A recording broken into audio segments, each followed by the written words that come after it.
Salut Mathieu. Salut Arnaud. Ça va? Ouais, ça va, ça joue. Ça joue plus dans le chalet parce qu'il n'y a plus un pet de neige. Il fait que pleuvoir. Ah putain, c'est clair. Mais bon, ça fait plaisir de se retrouver quand même après tout ce temps c'est vrai, c'est vrai. sans micro quoi. Enfin, à part les micros des WhatsApp, des vocaux qu'on s'envoie, mais c'est pas pareil. Des mini-podcasts en fait à chaque fois. C'est ça, les mini-podcasts qu'on fait entre nous. Alors je vous rassure, hein, comme on fait des podcasts déjà d'1h30, imaginez la taille de nos vocaux. Voilà. Je crois que si on sortait un enregistrement de tous nos vocaux sur un mois...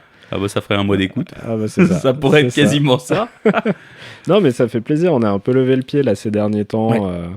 On avait d'autres choses à faire, le podcast est un peu passé au deuxième plan pendant quelques temps. C'est ça. Mais là on s'y remet, on se retrouve et ça fait plaisir, c'est cool. ça fait du bien, ça fait du bien. Et puis il s'est passé tellement de choses en plus. L'horlogerie a été prolifique. Ouais, donc, et nous aussi. Et nous aussi. On va peut-être commencer par ça avant d'attaquer le sujet. Tu veux tout de suite rentrer dans le bain du sujet? Alors allez, allez. Qu'est-ce qu'on a acheté comme connerie? Qu'est-ce qu'on a acheté? Qu'est-ce qu'on a vendu? Qu'est-ce qu'on va acheter? Qu'est-ce qu'on va vendre? D'ailleurs, Arnaud vous fera un petit sondage à la fin sur ce qui doit s'acheter. Ah, c'est clair, on peut faire ça. Votez pour sa prochaine montre. On va y venir, Carrément. Mais déjà, je crois que c'est toi qui a le plus de choses à raconter. Alors d'un point de vue horloger, ouais, pas mal. J'ai vendu la GS. Ouais. Donc pour rappel, tu avais une GS Quartz GMT. Une GMT, ouais, que je t'avais racheté. Voilà. Tu t'es fait du blé sur mon dos, en gros. Merci les copains. C'est vrai. Non, même pas. Non, je sais même pas. Je me rappelle même pas combien je te l'ai vendu et combien tu l'as vendu. Donc... Non, je crois que je l'ai vendu. Ouais, si, je m'en suis pas fait, mais disons que j'ai pas perdu de sous. Je crois. Ouais, pas trop. Même t'as le droit. Mais non, du coup, je l'ai vendu parce que j'en avais fait le tour. Et surtout parce que, comme je sais que tu allais au Japon, j'avais d'autres envies un peu plus... Mais je crois que c'est parti de là en plus. En fait, il y a quelques mois, je t'ai dit, je pars au Japon bientôt, est-ce que tu veux que je te ramène un truc? Quelle horreur. Et là, il a fait germer une pousse dans ma tête. Ouais. Horrible. Bon, le terreau était déjà fertile. Ouais, le terreau, il a même pas besoin d'être entretenu en plus. C'est une horreur. Et donc, ouais, est venue cette idée de ramener une montre du Japon. Donc, plusieurs choses en tête, en perspective que je voulais. Panerai, une Parce GS. Que oui, on a beau critiquer Panerai à longueur d'épisode. On critique, mais on en veut quand même une chacun. Hein. Ça, de toute façon, on le sait qu'on va en avoir une. Donc quand on dit qu'on aime cette marque, c'est pas du mytho. Hein. Ah non, mais vraiment, c'est vraiment, on l'aime. On l'aime. Moi, je répète toujours, je l'aime autant que je la déteste. Voilà. Donc c'est pour vous montrer à quel point je la kiffe. Tu l'aimes. Voilà. Parce qu'on l'a beaucoup critiqué, mais on l'aime proportionnellement. Exactement. Et donc du coup, c'est parti de ça. J'avais aussi un GS GMT Spring Drive parce que je voulais un Spring Drive. Enfin bref, plein d'envies.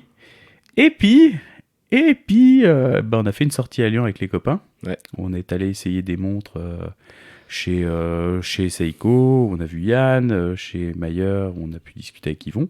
D'ailleurs, super rencontre avec Yvon. Ouais, vraiment chouette type. Vraiment, c'est le manager de la boutique, hein, c'est ça? Ouais, c'est le patron de la boutique. Ouais. Et super sympa, super marrant, super passionné surtout. Ouais, et puis un vrai franc-parler qui fait plaisir dans l'horlogerie en fait. Il va pas avec le dos de la cuillère. Voilà, il a autant de... Mais c'est hyper appréciable en fait. C'est authentique quoi. Ouais. Puis ça te donne envie quoi. Donc, c'est ça. Plutôt que d'avoir le même discours que tous les vendeurs, tous les machins, blablabla, où tu sens qu'il y a derrière aucune personnalité et presque aucune passion. Ouais. Là, tu sens que lui, il est vraiment animé par ça. Tu lui dis, je veux voir ça, il dit non, ça c'est nul, je te la sors pas. Voilà. Okay, d'accord. C'est exactement ça. Excellent, quoi. Ça, franchement, c'est top. Je lui ai demandé de me sortir une Panerai en 40 mm. Il m'a dit, attends, d'abord, je sais plus, il a dit un truc genre non, mais je te ramène pas cette daube, moi je sais pas ce que c'est. Voilà. Je vends que les montres que j'aime de toute façon, donc je te la sors pas. Qu'est-ce qu'il a allez, vas-y quand même. Et il m'a ramené une douée. 38 ou 36. En 38. Je crois qu'elle était en or, en tout cas avec le cadre en nacre, la face de lune. Elle était en or, face de lune, avec un le bracelet rose. Le troll quoi. Ouais. Non, on s'est bien marré, on a bien sympathisé et ça donne envie d'y retourner. Et carrément. C'est franchement cool, quoi. Là j'y suis allé à la suite des sorties Watches and Wonders pour voir un peu ce qu'ils avaient déjà reçu en boutique. Et sans trop vous teaser, il y a eu des choses assez sympathiques. Donc on a encore pu rediscuter, c'était vraiment hyper agréable. Et puis du coup, la première fois qu'on est allé ensemble chez Mayer, qu'est-ce qui s'est passé? Il s'est passé que j'ai essayé un truc qui me titille depuis très très longtemps.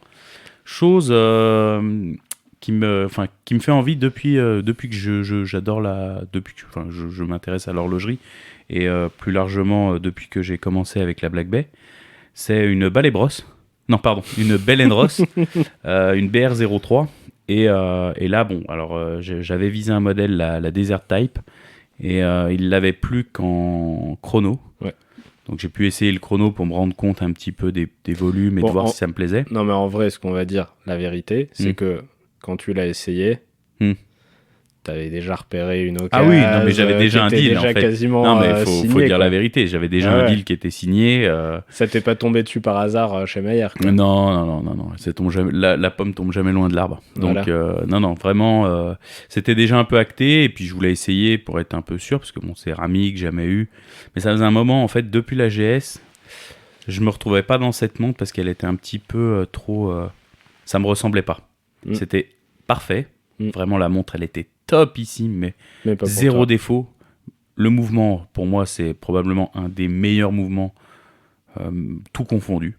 Vraiment, je le trouve incroyable, ce 9F. Mais ça me correspondait pas. Et la BR, ça m'a toujours plu parce qu'il y a un style très affirmé, un vrai design, etc. Et ça faisait un moment que ça me trotte, depuis qu'on avait essayé avec Romain la Black Bay noire, tu sais, en céramique, que je m'étais dit, putain, une céramique, ça me plaît. Il y a un truc. Et bien sûr, avec Mathias, on s'est un peu aussi chauffé là-dessus. Enfin bref, tous les démons étaient de sortie. Et donc, du coup, j'ai pu essayer la BR03 94, du coup, en Desert Type. Et c'était coup de cœur. Mais c'est marrant ce que tu dis, c'est intéressant parce que ça montre que parfois on a des envies presque intellectuelles de se dire putain, sur le papier, j'aime la marque, j'aime le mouvement, j'aime les machins, les trucs. Et au poignet, mais en fait, ça peut ne pas correspondre à ton style, tes envies et ton truc au quotidien, quoi. Moi, ça m'a fait ça longtemps avec les GS Vintage où j'adore l'histoire, le design, les machins, les trucs. C'est un sujet que j'ai creusé à fond. Mais en vrai, tu me mets une GS Vintage dans ma boîte, je la regarde et je la trouve très cool et je peux te parler pendant des heures de la montre. Mais ça sort pas. Mais je la porte pas. Ouais, c'est ça. Et au final, quand on est passionné, qu'on passe plus de temps à rechercher des trucs qu'autre chose, parfois tu as le côté intellectuel ou ce que tu te fais comme idée dans ta tête bien sûr, qui prend le dessus, alors que parfois une montre tu te fais ta petit scénario, quoi. Tu te dis, putain, il y a le 9F. Alors que parfois une montre finalement avec peut-être juste une identité forte, mais peut-être des caractéristiques. Une identité forte, un Célita. Ouais. Tu vois. Non, mais c'est ça. Il y en a beaucoup qui nous écoutent qui vont dire, mais complètement cinglé. L'autre, il a vendu une GS pour acheter une Bell & Ross. Ah, mais moi, quand tu m'as dit, je vais vendre ta GS pour acheter une Bell & Ross, il s'est dit, putain, il est fou, lui. On arrête le podcast. C'est pour ça d'ailleurs qu'on ne se parlait plus. Voilà, ça y est, j'ai enfin accepté de le regarder dans les yeux à nouveau. Non, parce qu'il a vu que c'était pas si mal. Non, mais du coup, ouais, c'est exactement ce que tu dis en fait. On intellectualise beaucoup les choses, peut-être un peu trop parfois. Ouais. Et là, ça a été vraiment Ce qui compte, c'est le plaisir reporté, quoi. Ouais. Et là, tu vois, ça fait depuis Lyon. Je l'ai acheté la semaine d'après. Et je la porte. Ouais, ça fait quasiment un mois, quoi. Quasiment un mois, ouais. Puis là, grâce à Yvon, j'ai acheté un rubber là, la semaine dernière. Et Encore une fois, il t'a fait une Yvon magnifique. Ouais. Non, vous prenez celui-là, pas un autre. T'hésitais entre deux coloris? Non, même pas deux coloris. Tu sais, j'hésitais avec ils ont un rubber perforé. Ah oui. Qui est sur un peu sur les chronos et les modèles un peu plus racing, on va dire. Ouais. Il m'a dit non, ça, non. C'est celui-là, pas un autre. L'autre, je vous le vends pas. Voilà, sur celle-là, ça doit être celui-là et pas un autre. Bon, je dis, ok, d'accord. Il me l'a monté tout de suite, j'ai même pas eu le temps de voir. Après, je l'ai mis et ça match de ouf. Puis le confort, tu l'essaieras tout à l'heure. Ouais. Et puis, elle te va super bien, quoi. Et puis, mine de rien, tu sais, je la trouve hyper lisible. Ça ressemble peut-être un peu à une Panerai, certains diront. mais je m'en fous. Voilà. Donc, tu kiffes, très, très c'est content. bien ce qui est content. Ouais, c'est exactement ça. Ouais, c'est cool. Donc, voilà, niveau horloger, le petit... Le petit changement. Ouais, petit changement. Top. Et puis, je sais pas si on l'avait dit, mais vous m'avez offert aussi une 5, les copains. C'est vrai. Birthday. C'est vrai. Avec le groupe, on s'est un peu cotisé pour t'offrir une petite Seiko 5 GMT orange. Et c'est une tuerie aussi. Grâce à David, on peut citer aussi David, qui est David Lim, qui a une petite boutique à Pantin, à côté de Paris, et qui est super pro, super sympa, un service exceptionnel. Et donc un grand merci à lui au passage. Carrément. Ça fait très influenceur sponsorisé, mais c'est juste que c'est un pote. On n'est pas plus sponsorisé, mais ça fait plaisir. En fait, tous ceux qu'on évoque, c'est vrai, à travers le podcast, en fait, c'est juste des gens avec qui on a un super bonne contact, expérience, quoi. Une super expérience, et avec qui on a pris du plaisir à partager, quoi, en fait. C'est ça. Et c'est con à dire, mais c'est... Ça fait la différence, quoi. Ouais, et puis aujourd'hui, on remarque la bonne expérience plutôt que l'inverse, en fait. C'est cool. Donc voilà, faut donner un peu de... Faut rendre à César. Voilà. Donc, voilà. Donc, petite 5 qui va bien, que j'adore porter. J'ai un peu moins porté ces temps, mais qui va m'accompagner pour le Canada. Ouais. Ça, c'est sûr, ça va être la montre des vacances. Parce que ce cadran orange, je vous le conseille. Ouais. Bon, et maintenant, passons à Sir Arnaud. Qu'est-ce qu'il nous a fait? Parce que Arnaud, il y a quand même eu énormément de changements, hein, même s'il fait le modeste. Allez. Pour l'instant, le big seul changement, c'est que j'ai vendu ma GS en or rose. Ce qui est déjà... Ouais, ça faisait un moment que j'hésitais parce que ça revient à ce qu'on disait tout à l'heure. Sur le papier, c'est une montre exceptionnelle. Le jour où je l'ai eu, les premiers mois, etc. Ouais. Incroyable, vraiment un truc de fou. Et puis finalement, une montre trop précieuse qui sort moins, que j'ai peur d'abîmer, que ci, que ça, et puis qui me ressemble pas en fait, tout simplement. Porter une montre habillée en or, j'ai beau aimer en photo, j'ai beau aimer son histoire, ses machins, ses trucs, au final, elle restait dans la boîte. Ouais, c'est ça. Disons que si j'avais les moyens de me dire une montre à ce prix-là, je la porte 4 fois dans l'année, ça me dérange pas, je l'aurais gardée.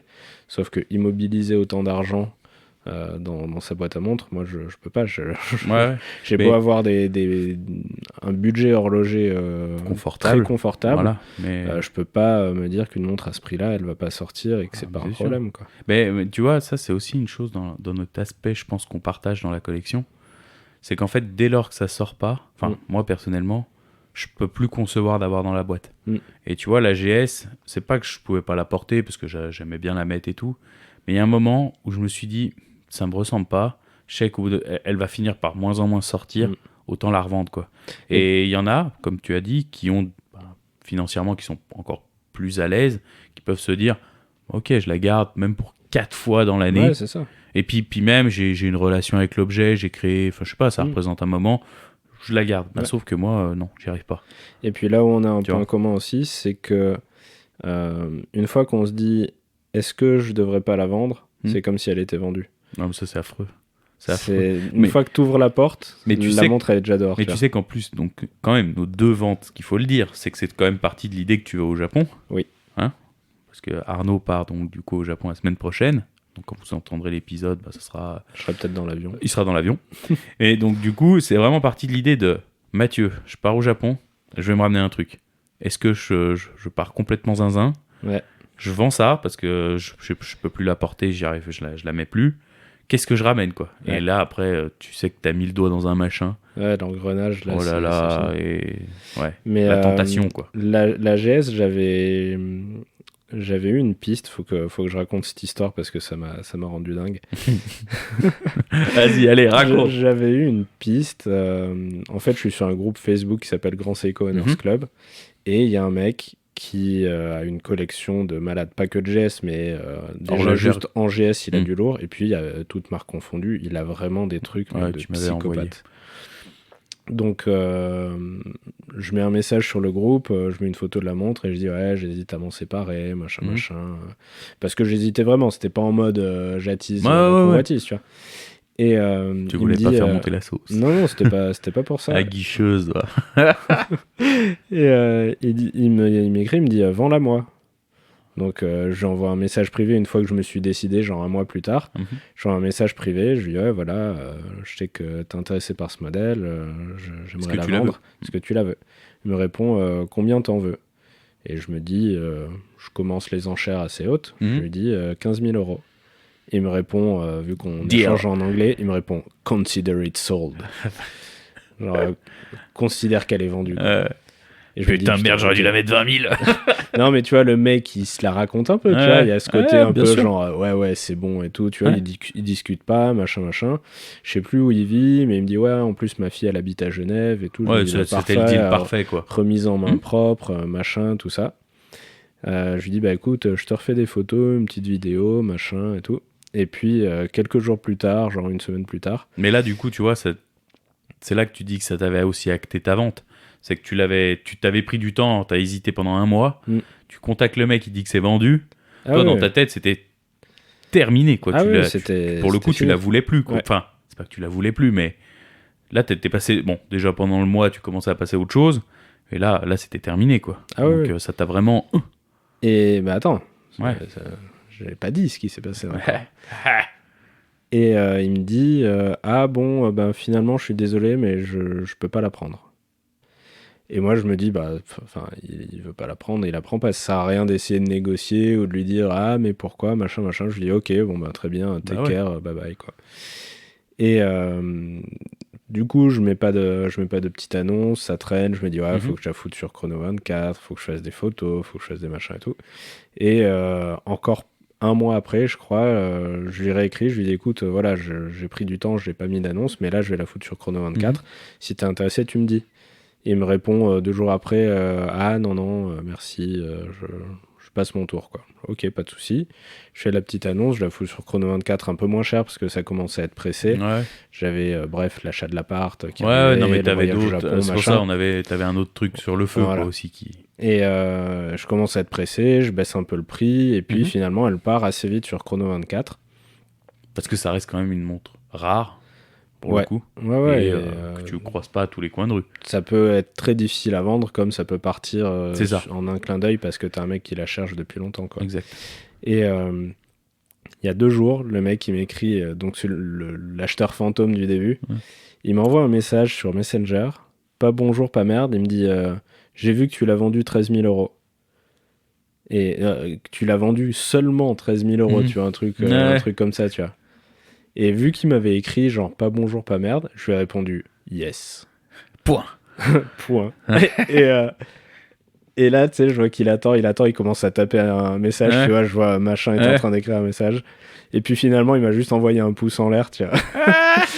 Et le mec, le truc qui me fait vraiment rire, c'est entre le moment où il m'a dit je te la prends pas et le moment où il m'a dit ah mais tu l'as vendu que 13 000 €, je crois qu'il a dû s'acheter 4 ou 5 GS, dont 1 ou 2 en or, tu vois. Ouais, non, mais c'était du bullshit. Donc, c'était pas une histoire de « Ah oui, non, mais j'ai pas les sous, machin, », parce que le mec peut très clairement, sur un coup de tête, acheter une montre à 13 000 balles. C'était le mec qui s'est emballé, et puis après, il s'est dit... Quand il m'a dit qu'il achetait, il revenait de vacances au Japon, où il s'était acheté une GS 8 jours en or, comme ça, tu vois, un truc qui coûte 65 000 balles, tu vois. Donc, ma petite GS en or, il pouvait très bien... mais bref, ça m'a saoulé, ce mec, il m'a saoulé, mais insupportable. Mais en fait, on se rend quand même compte que c'est 80% des gens. Enfin, quand on revend des montres, tout du moins, et ben on passe tous par ça. Tu vois, moi, le mec qui m'avait demandé aussi les milliards de photos pour la GS. C'est bon, les collectionneurs d'albums. Est-ce qu'elle a une rayure là ? Ben, je viens de te la photographier, je te laisse regarder, quoi. Tu fais des photos en 48 mégapixels, t'arrives même pas à les envoyer tellement c'est lourd, pour que le mec puisse zoomer. Vraiment, tu te dis, qu'est-ce que tu cherches, quoi, pour au final te dire, je vais réfléchir. C'est ça. Merci. Bon. Merci la perte de temps. Donc, non, je comprends ta frustration vis-à-vis de ça. Bon, après, je m'en fous, elle est partie, j'en ai tiré l'argent que je voulais en tirer. Et puis la réalité, c'est que voilà, tu t'es placé sur ton appart, ça avance tranquillement. Ouais, on part bientôt au Japon et du coup, j'ai un budget horloger de ouf, confortable. Donc, maintenant, la question, c'est qu'est-ce qu'il va acheter ? Mais, qu'est-ce qu'il tente ? Parce que moi, il m'envoie un truc tous les jours. Alors, et c'est marrant parce que c'est ultra cyclique. Donc, alors, c'est jamais le Speedy Tuesday avec Arnaud. La speed, c'est généralement le lundi, voire le mercredi. Le mardi, c'est... Alors, non, c'est pas Panerai. Panerai, c'était avant-hier. Il m'a envoyé une photo, une vidéo. Ah, ça me va quand même vachement bien. Je dis, ouais, putain, ça te va trop bien. Non, mais c'est ça, je fais la girouette. Le truc, c'est que en fait, j'ai pas besoin d'une montre parce que je suis tellement heureux avec ma Rolex GMT Master 2. Carrément. Après, j'ai ma petite Oyster Perpetual 36 qui est ma première Rolex et que j'adore. Et puis la GS aussi. Et puis j'ai ma petite GS d'ailleurs que j'ai mis aujourd'hui. Ah, Pas mal. Sur le cuir que tu m'avais offert. Eh ben, ça lui va vachement bien. Ça va super bien et c'est assorti à mon pull. Punaise. Voilà. Et on joue au Barbie. Non, ça fait un moment que je l'avais pas vu, tu vois.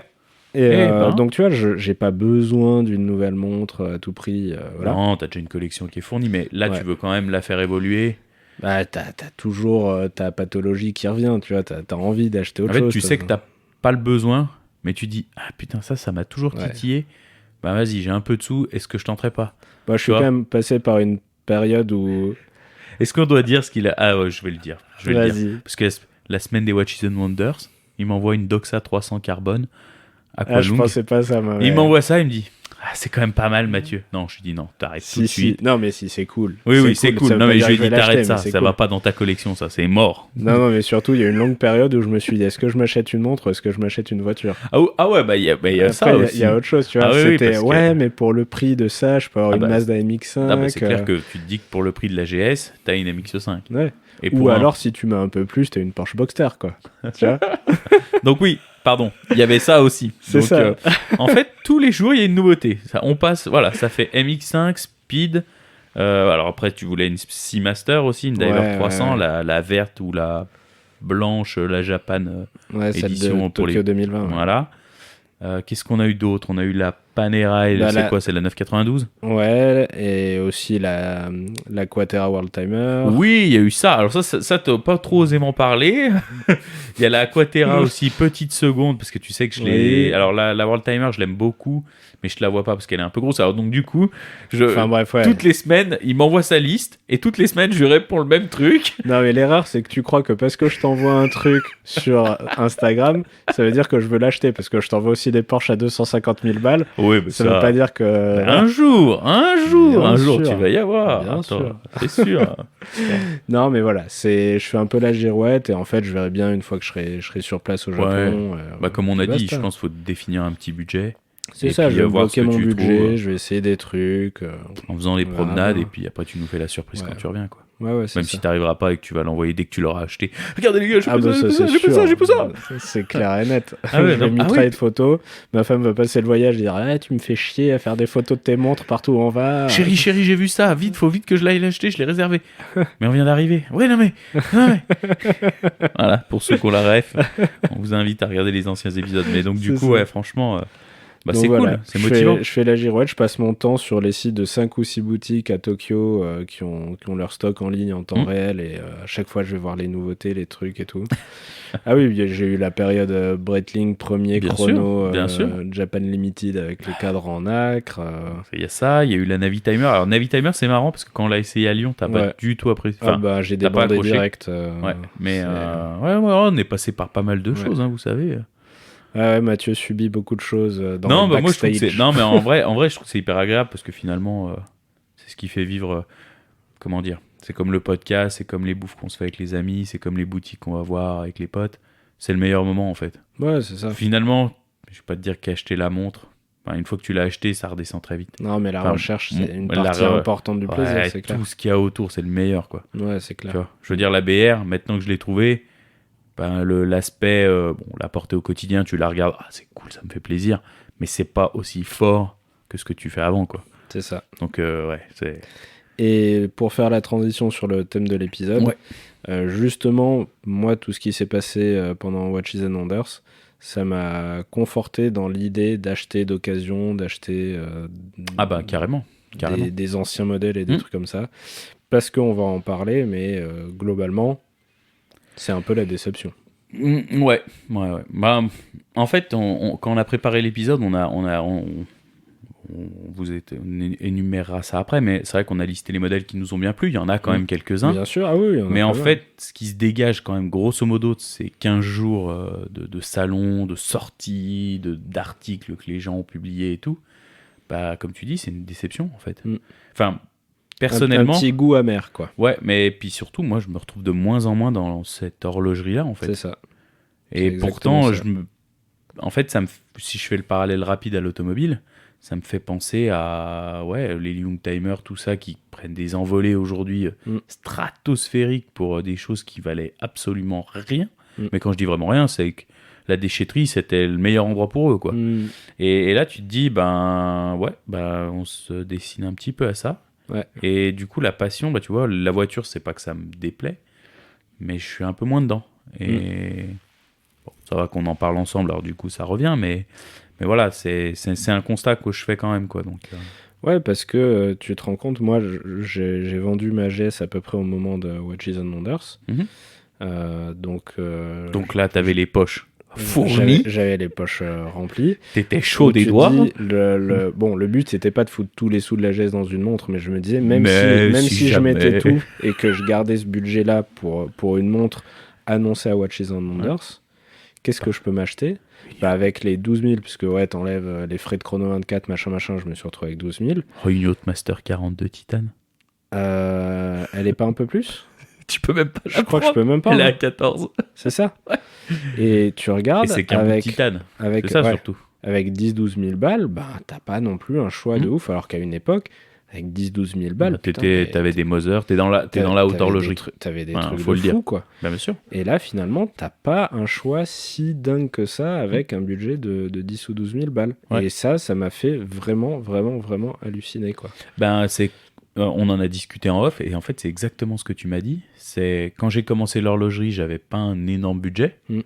Et en fait, aujourd'hui que j'ai passé des steps, parce que quand tu commences à acheter des montres à 12, 13, 14 000 balles, tu te dis...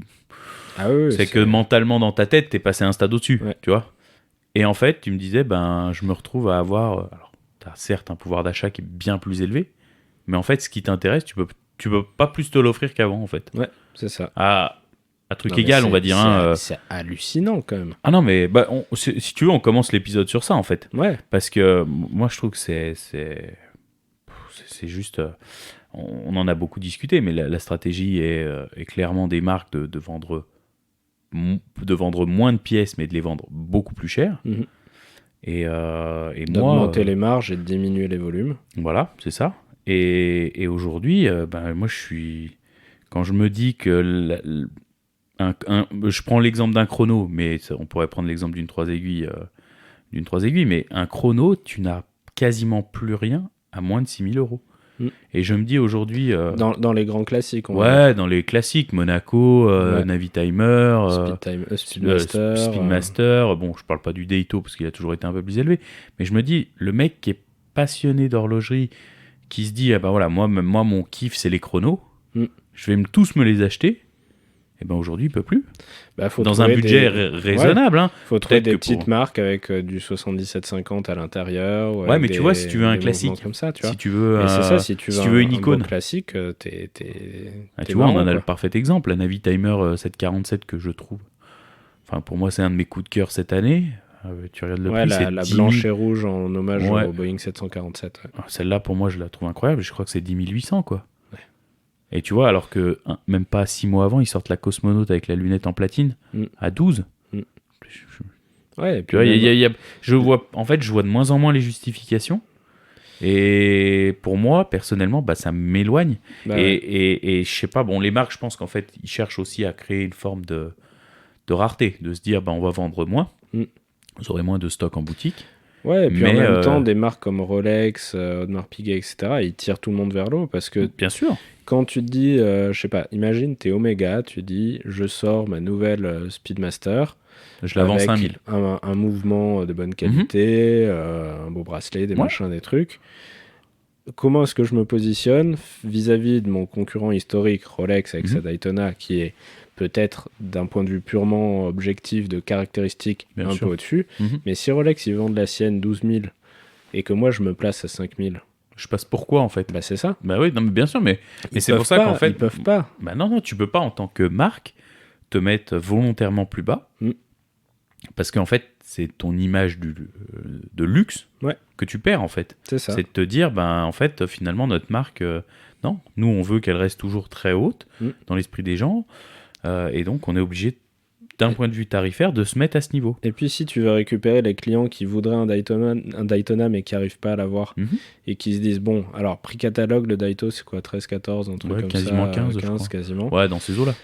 Le mec, il se dit, je rêve d'avoir un Daytona, j'ai 15 000 balles, et c'est soit je le paye 30 sur le marché gris, soit je vais voir autre chose. bah, le mec, il a quand même un budget conséquent. Ah bah bien sûr. Et si tu lui proposes une montre à 5000 balles, même psychologiquement, il va se dire ouais, mais non, j'aimerais un truc un peu mieux. Bah, etc., j'étais parti dans l'idée de mettre 15, donc je veux c'est un truc à donc, 15. Donc si je mets 8 bien ou 9. Après, c'est l'ego qui parle aussi un peu, donc forcément, ça te drive aussi. Mais je trouve que c'est dommage d'un point de vue. Mais tu vois, c'est toujours le côté passionné là, qui parle, hein, pas forcément le côté business, parce que finalement, je le comprends tout à fait. Ah oui, d'un point de vue business, c'est cohérent. Mais d'un point de vue passionné, je me dis, putain, les marques, c'est dommage. Alors, d'un point de vue, comment dire, d'un point de vue business, c'est bien, parce qu'il y a certaines marques qui vont pouvoir arriver à monter, Oris, Bell & Ross, Tudor, qui vont continuer leur progression. Et pour nous, qui sommes dans ces budgets-là, grosso merdo, c'est bien, parce que ça va nous permettre encore d'avoir accès à certaines pièces sympas à prix doux, on va dire.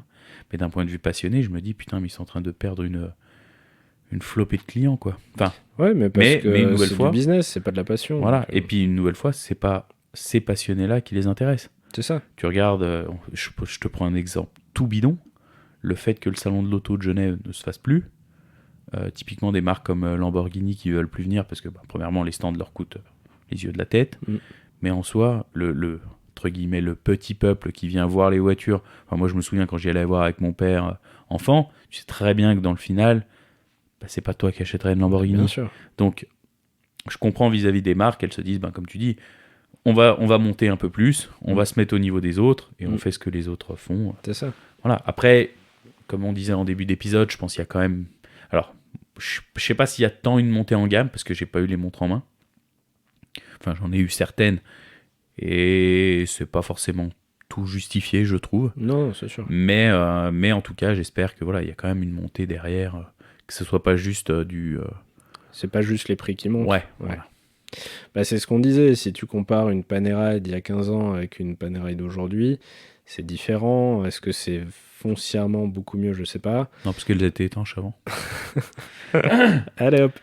Et non, c'est aussi que tout a augmenté, c'est l'inflation, c'est plein de choses, quoi. Bien sûr, ouais. Et puis les prix augmentent parce que notre argent vaut de moins en moins cher. Bien sûr, donc, ouais. Donc voilà. Non, puis il y a la guerre, il y a plein de facteurs qui rentrent en jeu et dont bah, nous, on en pâtit, en fait. Ouais, c'est pas juste de la cupidité, il y a d'autres facteurs qui rentrent en jeu. Non, je pense pas. Mais le constat, c'est qu'aujourd'hui, même avec un budget confortable, bah, t'es quand même limité dans tes choix, quoi. Et... Tu vois, putain, moi je me dis, avec 13 000 avant, t'avais, alors peut-être pas une Armin Strom, mais t'avais peut-être déjà une Moser.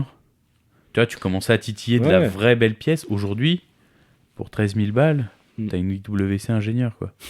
On va en reparler. Non, mais moi je l'adore, cette breloque. Mais je me dis, 13 000 balles. Ah non, mais... Putain, un bout d'acier, quoi. Une 3 aiguilles Gentalook acier, quoi. Merde. Ouais. Donc, bon, bref. Mais, si on revient à des choses un peu plus positives... Disons que ça, c'est vraiment le point négatif de cette semaine. C'est le truc principal qui est ressorti. C'est ce qui nous a... Moi, c'est ce qui m'a vraiment... je me sens frustré vis-à-vis de ça, en fait. Voilà. Pour moi, le plus gros point positif, c'est pas tant un modèle en particulier ou une marque ou quoi. Non. C'est que, comme tu l'avais fait ressortir dans nos discussions, Genève devient le centre du monde horloger pendant 2 semaines, où tout le monde est à Genève, que ce soit des marques qui participent à Watches and Wonders ou pas, tout le monde en profite.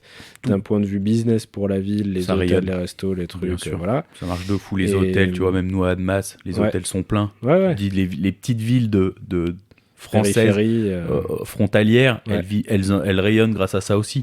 Tu te dis, putain, c'est ouf. Et puis, il se passe plein de choses. C'est pas juste que tu as un salon, mais c'est qu'il y a plein d'événements. Ils ont organisé des trucs dans la ville. Il y avait des visites guidées de Genève sur le thème de l'horlogerie. Il y avait des visites spéciales au musée Patek. Bien sûr. Il y avait des conférences à la fondation de la haute horlogerie. Je suis allé en écouter une et c'était très sympa. Il y a eu un concert sur lesquels le soir, avec The Avener qui a fait un show gratuit. Ah cool. Il y avait 2-3 food trucks. Alors moi j'étais un peu déçu parce que je pensais que ça allait être un gros truc avec plein de food trucks et hyper convivial et tout. Et en fait t'avais 2 food trucks et 20 minutes de queue à chaque fois. Ah merde, dommage.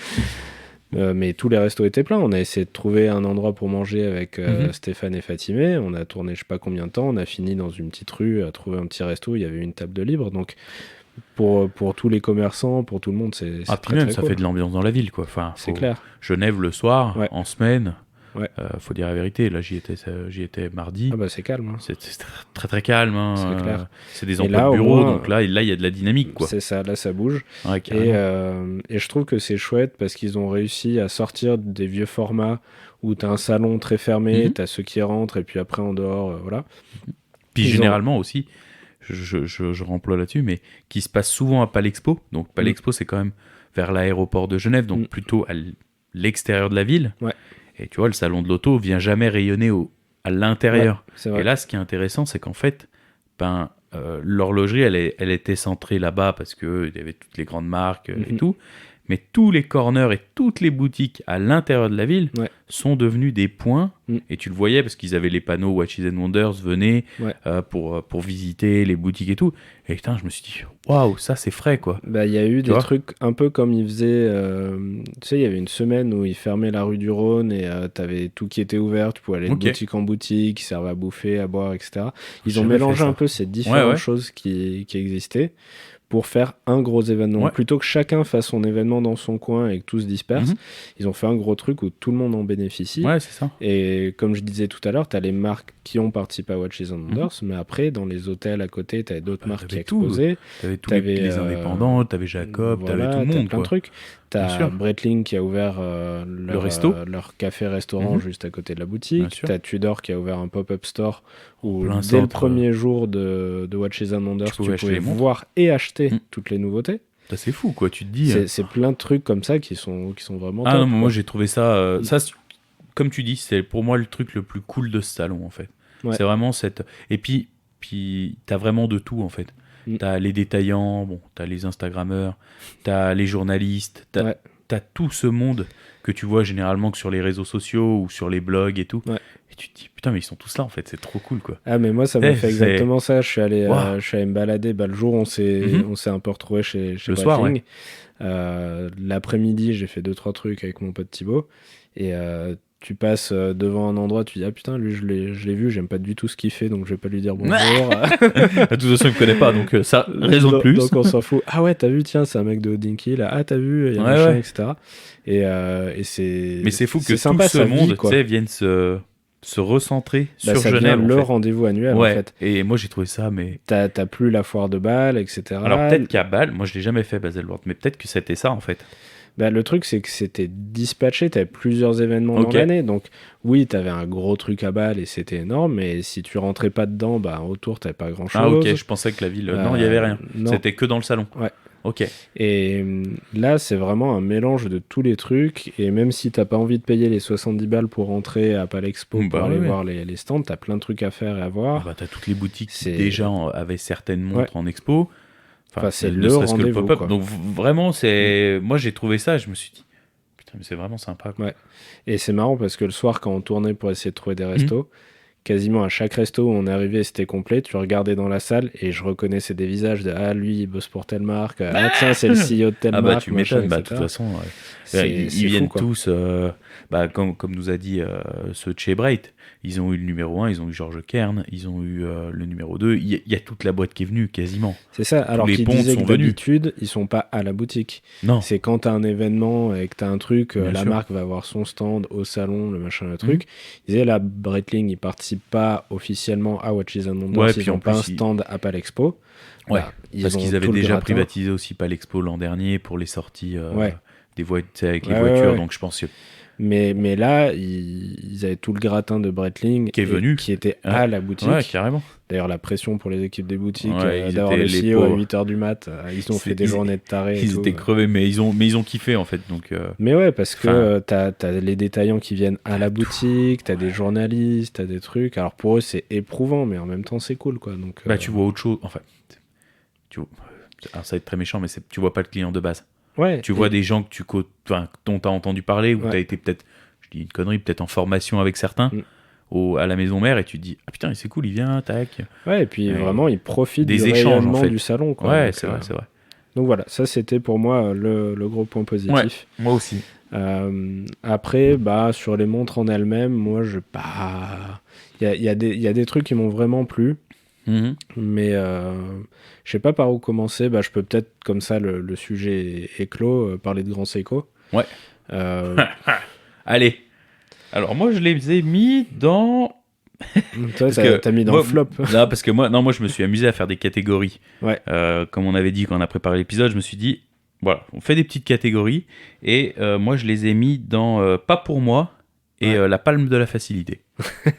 Voilà. Ah, t'es un peu dur. Alors, je suis un peu dur, mais bon, je vais être dur aussi avec quelqu'un d'autre après, c'est pour ça. Bon. Mais ouais, j'ai trouvé un peu... Alors, le chrono, superbe. Enfin, très joli cadran, du grand Seiko. Mais ça fait pas vibrer grand-chose, quoi. Alors moi, c'est marrant, c'est tout l'inverse. Pour moi, ça fait des années que j'attends qu'ils fassent un chrono à 8.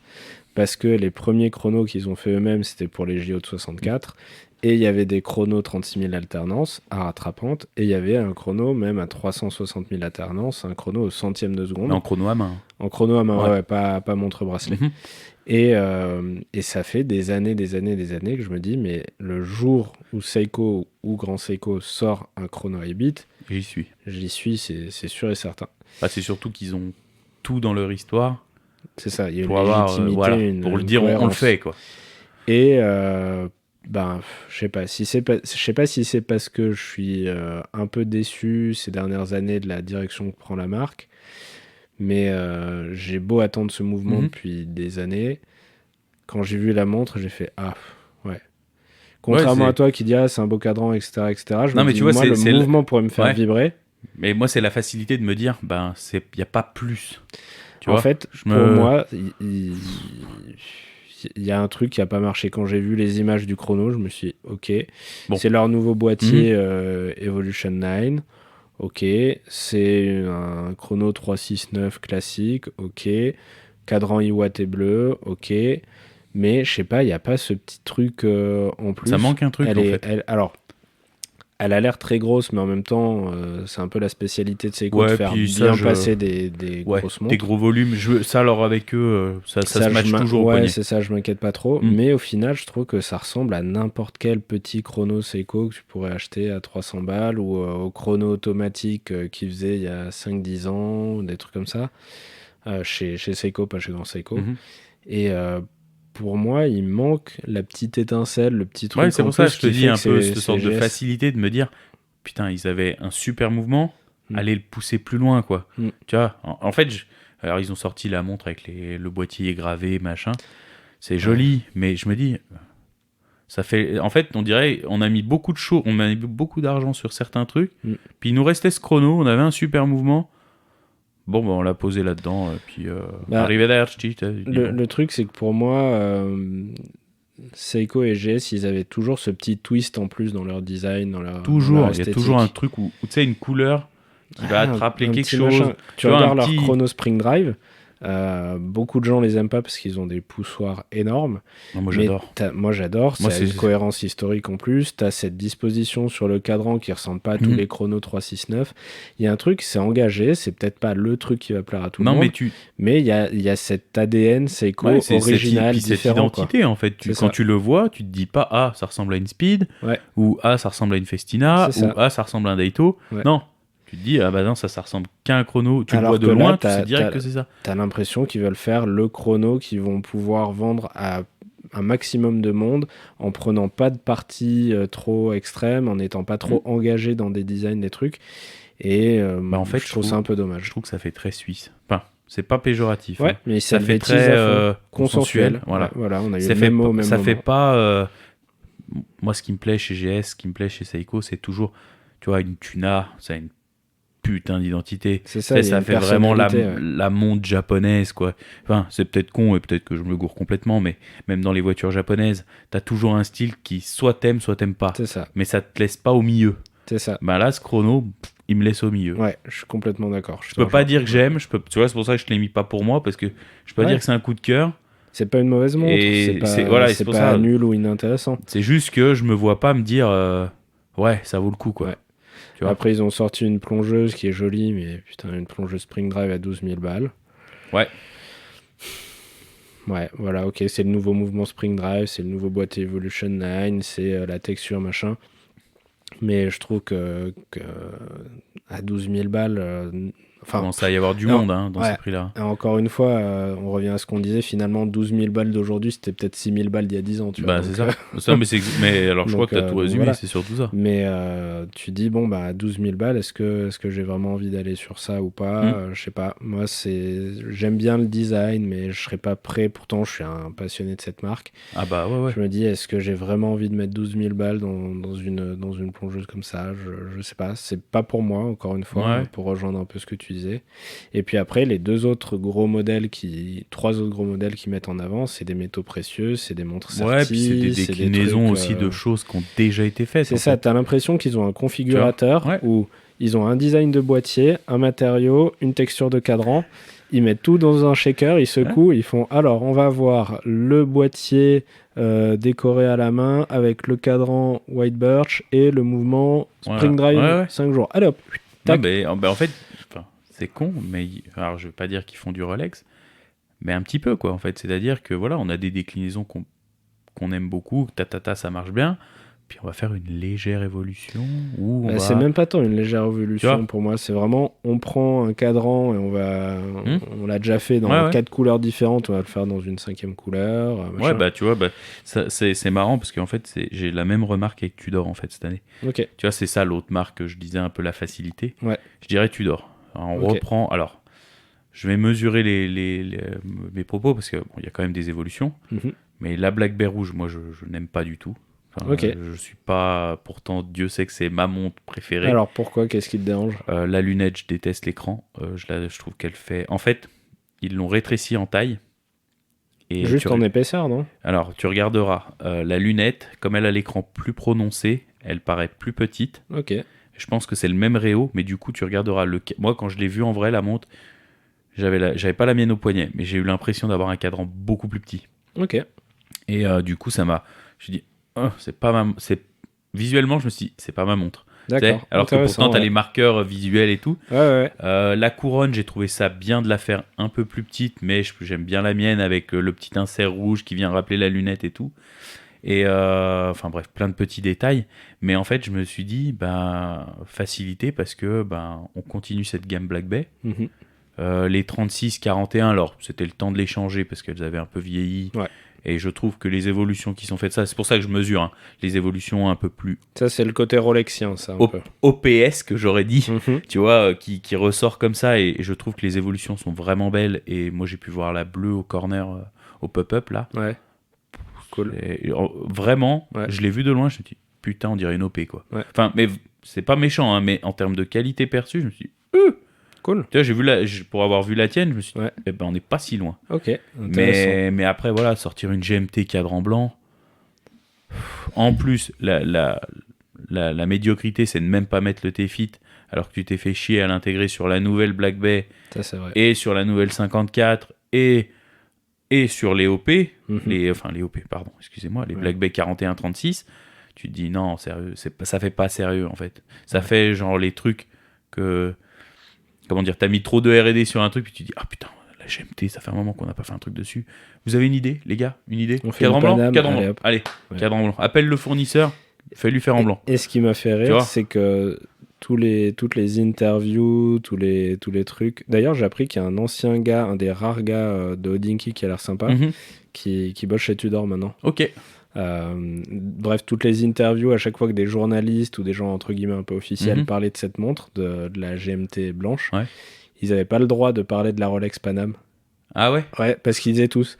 Alors évidemment, ça vous rappellera une montre que ceux qui s'intéressent un peu à l'horlogerie connaissent peut-être parce que c'est un peu un truc machin, parce que évidemment Rolex a fait la GMT Panam, quoi, celle avec la lunette Pepsi, le cadran blanc, oui. Et oui, c'est évident fait, en fait, que c'est un clin d'œil à cette montre, mais assumez les mecs. Mais en fait, ça me fait rire, ça fait comme avec la Pro, quoi. Ouais. En fait, on n'ose pas te dire que ça ressemble aux premières Explos, alors qu'en fait, faut le dire, ça y ressemble, mais c'est une autre vie, c'est une autre interprétation un petit peu faite par Tudor. Et c'est pas moi personnellement, ça me choque pas de me dire non, je me dis pourquoi pas la ressortir sur une Tudor. C'est la même entité, c'est la même maison pour moi, donc. Bien sûr. Et c'est pour ça que je dis en soi que je trouve que c'est un peu de facilité, c'est de se dire le catalogue Tudor, mine de rien, il est immense. Tu vois, moi, une Black Bay 54, je sais que toi, tu l'as bien aimé. Tous ceux qui se pignolent devant, moi, je la comprends pas. Je la comprends pas parce que, alors oui, on revient aux sources de la première plongeuse 54. Ok, 58, c'était la Marine nationale. La petite bleue, machin. Ok, blablabla. Je peux l'entendre. Mais c'est un timbre-poste. C'est trop petit. Ouais, mais parce que toi, t'as des gros poignets aussi. Aussi. Mais tu vois, je l'ai... de gens à qui non, mais je l'ai vu sur un 19. Je l'ai vu sur un 19. Ah oui, non mais... Et en fait, alors, au-delà de l'aspect petit, en fait, je trouve que tu peux pas appeler ça même une plongeuse encore. Le cadran, il fait vraiment... ton OP36 fait plus grosse, visuellement. Ouais, mais après, ça peut être... Il y a un sujet qui revient depuis quelques temps. Ouais, la réduction des tailles de montres aussi. Non, je vais même parler d'autre chose, c'est de parler de montres pour femmes ou montres pour hommes. Et il y a plein de gens qui disent, mais il faut arrêter de genrer les montres. Ah non, moi je dis, ouais. Parce que c'est devenu un peu saut 2018 de dire c'est pour homme ou pour femme. Oui. Et je trouve que ce qui est malin, c'est que, à mon avis, ils auraient sorti cette montre il y a 5 ans. Ils disaient on a fait une plongeuse pour femmes. Ouais, et aujourd'hui, ils sortent cette montre et ils disent on a fait une plongeuse de 37 mm. Et que t'aies un poignet fin et que t'as envie d'une petite plongeuse, non, mais moi, comme sur le 19, ça passait. Etc. Sur le mec que j'ai vu, c'était pas vilain visuellement. Okay. Tu vois, mais tu vois, c'est juste tous les gens qui ont des petits poignets. Ouais, mais moi, ils perso. sont peut-être contents d'avoir ça. Le but, c'est d'offrir une gamme la plus large possible. Non, mais il en faut pour t'as le côté authentique parce que ça reprend des dimensions d'époque. Il y a plein de femmes qui vont être contentes de pouvoir porter ça parce qu'une Black Bay 41, si t'as des petits poignets, ça fait massif. Mais tu vois, moi, ce qui me dérange, c'est que c'est pas ma conception de la plongeuse. Voilà. Ouais. Je la vois, tu vois, pour moi, une 58, c'est vraiment la taille minimum. Tu vois, et franchement, sortir une 58 qui fait quoi? Elle fait 39? 38? Ouais, je crois qu'elle fait 39, ouais. Et sortir une autre à 37. En fait, c'est ça. C'est, tu vois, tout ce... Il faut qu'on aille sur chaque step pour... il nous faut une 34, une 36... Non, vous n'êtes pas obligé, premièrement. Et tu vois, pareil, on garde une 58 du coup au catalogue. Aujourd'hui, moi, je ne saurais pas quoi conseiller. T'as un gros poignet, je te dirais une 41. T'as un petit, essayer, ça dépend des goûts. Il y a des gens... Moi, je trouve que c'est logique de proposer, avec des grosses guillemets, la même montre en 37, 39 et 41. Ouais, mais là, tu vois... Comme ils ont fait pour les OP. Comme ils font chez Rollo. Mais c'est marrant qu'ils déclinent cette gamme-là aussi. Tu vois, qu'ils reprennent un peu les codes de la grande sœur. Moi, ce que je comprends pas, c'est que dans ce cas-là, mets tout le reste de la gamme au niveau. Une 58 qui a toujours pas un T-Fit, une 41 parce que ça aussi, la mesquinerie... Tu sors une nouvelle 41 les bracelets sont pas compatibles avec l'ancienne. Alors, est-ce que c'est fait exprès par mesquinerie ou est-ce que c'est parce que la montre est plus fine et que du coup... Parce que tu le fais évoluer, mais tu vois, le T-Fit, oui, tu te démerdes pour avoir la même largeur de ligne qu'au bout, pour que le mec qui veut le T-Fit comme moi depuis... Moi, c'est le seul truc qui manque à ma montre pour qu'elle soit parfaite. Tu peux pas, quoi. Ouais. Tu te dis, mon Dieu, mais en plus, surtout qu'ils auraient tout à y gagner. Tu vends un T-Fit 700 balles, je suis sûr que tu le vends en plus. Bah ouais, c'est sûr. Moi, je l'achetais, donc... Faut pas le dire, il y a Marion qui va peut-être écouter, mais... non, mais voilà, donc c'est pour ça, facilité dans le sens où j'ai trouvé trop simple d'aller toujours sur la Black Bay, de toujours aller sur le truc qui marche. Moi, je les attendais sur un chrono. Leur chrono Black Bay, il a bien marché. Ils ont le chrono Monte Carlo, que j'ai toujours trouvé incroyable en vintage, et un peu moins dans les modernes, parce que j'aime pas trop le vide à 6 heures du cadran. Mais faites un truc qui change, quoi. Et j'étais, tu vois, content parce que tout le reste de l'année, ils nous ont sorti la FXED, je sais pas d'où elle sort. La Pro, personne s'y attendait. La Pelagos 39 Titan, personne s'y attendait. Et là, ils te sortent un Watches and Wonders, que je trouve mais justement, en dessous. Mais justement, je pense que tu peux pas sortir des trucs entre guillemets révolutionnaires ou qui demandent un boulot de ouf. Puis surtout tous les que là, 6 mois. on est d'accord que c'est surtout un salon dans lequel tu dois vendre. Faut aussi se remettre en perspective. Bien sûr. Le salon là, il est fait aussi pour que les AD viennent passer leurs commandes pour l'année. Bien sûr. Donc tu dois leur proposer aussi c'est pour ça que Rolex a sorti autant de montres. Tu proposes une palette de trucs à vendre en fait. C'est ça. Et probablement que certains AD ont dû avoir déjà accès aux futures sorties de l'année parce que voilà, tu viens passer ta commande, quoi. Tu dis je veux tant de GMT, tant de ci, tant de là, et puis voilà. Nous on le voit du prisme passionné, un petit peu influenceur. Non mais voilà, non mais nous on n'est pas, c'est pas, il est pas non plus destiné pour nous. Non, tout le monde sûr. Dit ah bah ouais il y a ci, il y a ça là, il y a li. Mais non, dans la finalité, c'est pas fait pour nous quoi. Non, c'est clair. Donc je comprends aussi, tu vois. Moi, ce besoin. Ce côté que tu dis un peu de facilité de Tudor. Je trouve que si tu reprends le contexte de tout ce qu'ils ont sorti sur la dernière année, c'est quand même assez fou tout ce qu'ils proposent. En fait, ils m'ont mis le curseur trop haut et Dieu sait que James te marque en fait. Mais tu t'attendais à ce qu'ils fassent. Merde, il y a 6 mois, ils me sortent la Ranger, qui au demeurant, j'ai pas aimé en photo, rien. Je me suis dit, mais t'as adoré à l'essai. Et à l'essai, je la kiffe quoi. Et tu vois, ils m'ont mis trop haut et puis. Tu vois. Donc, est-ce que t'as un coup de cœur dans les sorties de ce salon? Alors, toujours dans mes petites catégories, moi j'ai un coup de cœur horloger, mais je crois que c'est... Enfin, j'en ai 2, mais c'est des choses que je pourrais jamais m'offrir. C'est pas grave, ça. Ouais, mais c'est parce que... Bon, alors, j'ai jamais vu un truc aussi joli, je crois. Vraiment, si, allez, peut-être la AP Aventurine avec les disques. Ça, parce que ça, je l'adore beaucoup. Mais c'est la Peterman Beda, leur chrono rattrapante, qu'on avait eu... Ouais, on parle pas de Watches and Wonders du coup. Alors tu vois, ça tombe bien que tu dises ça parce que en fait, comme on a dit, le salon il s'est étendu sur une semaine. Ouais. Mais comme on a dit aussi en off, la vie et Genève, en fait, ça a duré un peu plus d'une semaine. Ouais. Tu vois, il y a eu les sorties de la Beaver, il y a eu Peterman. On va en parler. On va en parler après de ça. Mais tu vois, je trouve que ça a lancé une semaine avant le salon. En fait, ça a mis tout le monde en chauffe. Ça a monté tout le monde en mode « Oh putain, il va y avoir de la sortie, Ouais. Et Gaël et Florian ont sorti leur chrono rattrapante juste avant le salon. Ouais. Donc, putain, là, ça m'a mis une chauffe. Je me suis dit, ça va être un salon de ouf, quoi. Ah ouais, et quand tu vois une sortie comme ça, tu dis ouf, cette année, ça va chauffer. Puis surtout que nous, on l'avait vu un peu en amont. Ouais. Et là tu vois le résultat. Pour la petite histoire, quand on a enregistré l'épisode bonus avec Gaël sur les chronos, il nous a fait la surprise de nous l'amener. On n'était pas au courant. Ah ouais, nous, on avait dit tout dur. Hein. On a pris une claque, mais un truc de malade mental. Ah ouais, franchement. C'est une merveille. Ah ouais. Et donc tu vois, pour moi, c'est vraiment, quand je te dis une des montres du salon, pour moi, alors peut-être pas du salon, mais de ces 3 semaines-là, on va dire. Il y a celle-là et puis il y a la Simon Brett qui est sortie il y a quelques jours là. Hier ou avant-hier et qui est vraiment qui conclut la semaine. Ouais. Et la claque, la rousse, mais la rousse. Deux, que ce soit d'un côté Peterman Beda et après Simon Brett. Et on dit pas ça parce qu'ils nous écoutent, parce que oui, on peut se la péter, ils nous écoutent. Non, ça c'est pas grave. Nous, on se la pètera quand ils nous en auront fait une. Voilà. Non, voilà. la minute suceur. Franchement, entre Peterman Beda qui ont presque ouvert les hostilités un peu en avance du salon, et puis Simon Brett qui conclut, qui a, pour reprendre des termes de streamer et de podcaster, etc., qui a fait une masterclass. Ah ouais, non mais dire. Franchement. Et qui conclut un petit peu cette période de nouveauté horlogère. Franchement, pour moi, ça montre que les jeunes indépendants, ils sont plus forts que jamais, ils sont plus compétitifs que jamais, et que c'est eux qui arrivent à vraiment mettre des étoiles dans les yeux, quoi. Ouais. Tu sais que tu pourras jamais te l'offrir, mais ça te fait rêver, et tu te dis... C'est ça. Et vraiment, celle de Simon, je me permets de le tutoyer, entre guillemets, mais putain, je l'ai vu sortir, j'ai fait... La symétrie parfaite du mouvement derrière.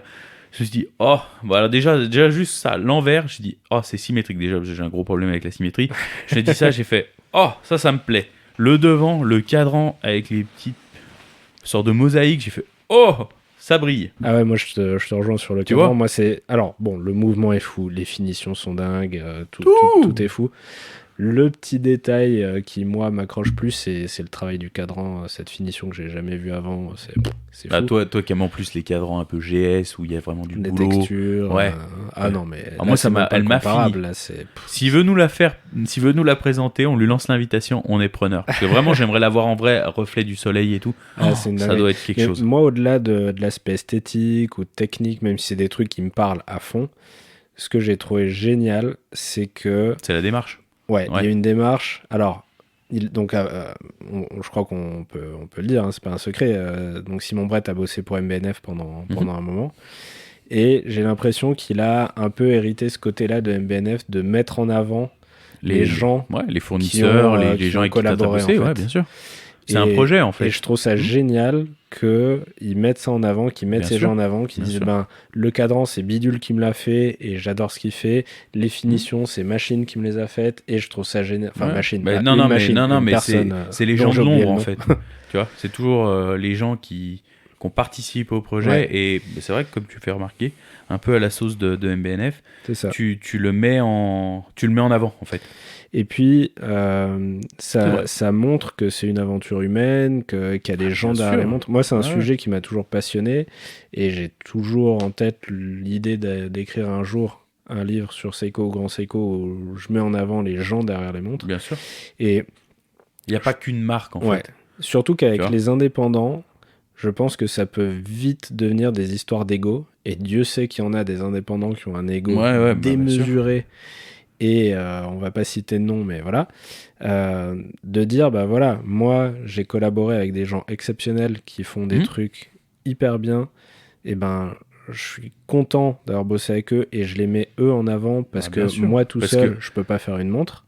Et je trouve qu'il y a déjà une honnêteté, une transparence qui sont agréables. Mais ça met en évidence aussi le travail des petites mains derrière. Bien sûr. Et justement, ça va faire le lien avec Biver juste après. Ça met en évidence des gens qui sont pas suffisamment mis en avant, des gens qui font toute cette plus-value de l'horlogerie.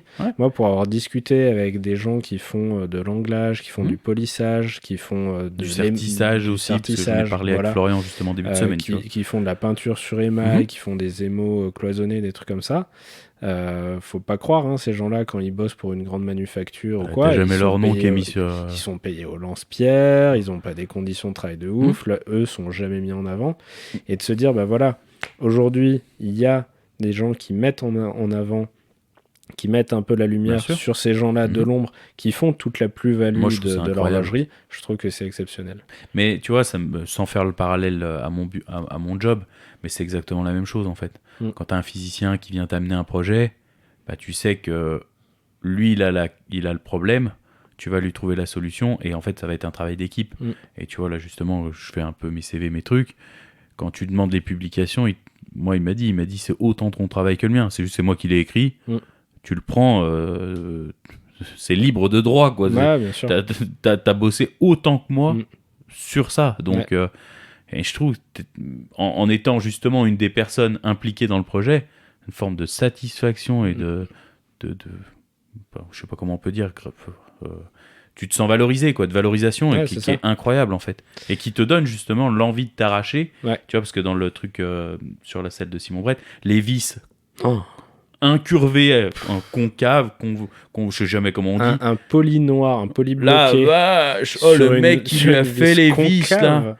Mais j'ai vu ça, je dis, mais lui, il peut. Enfin, c'est ouf.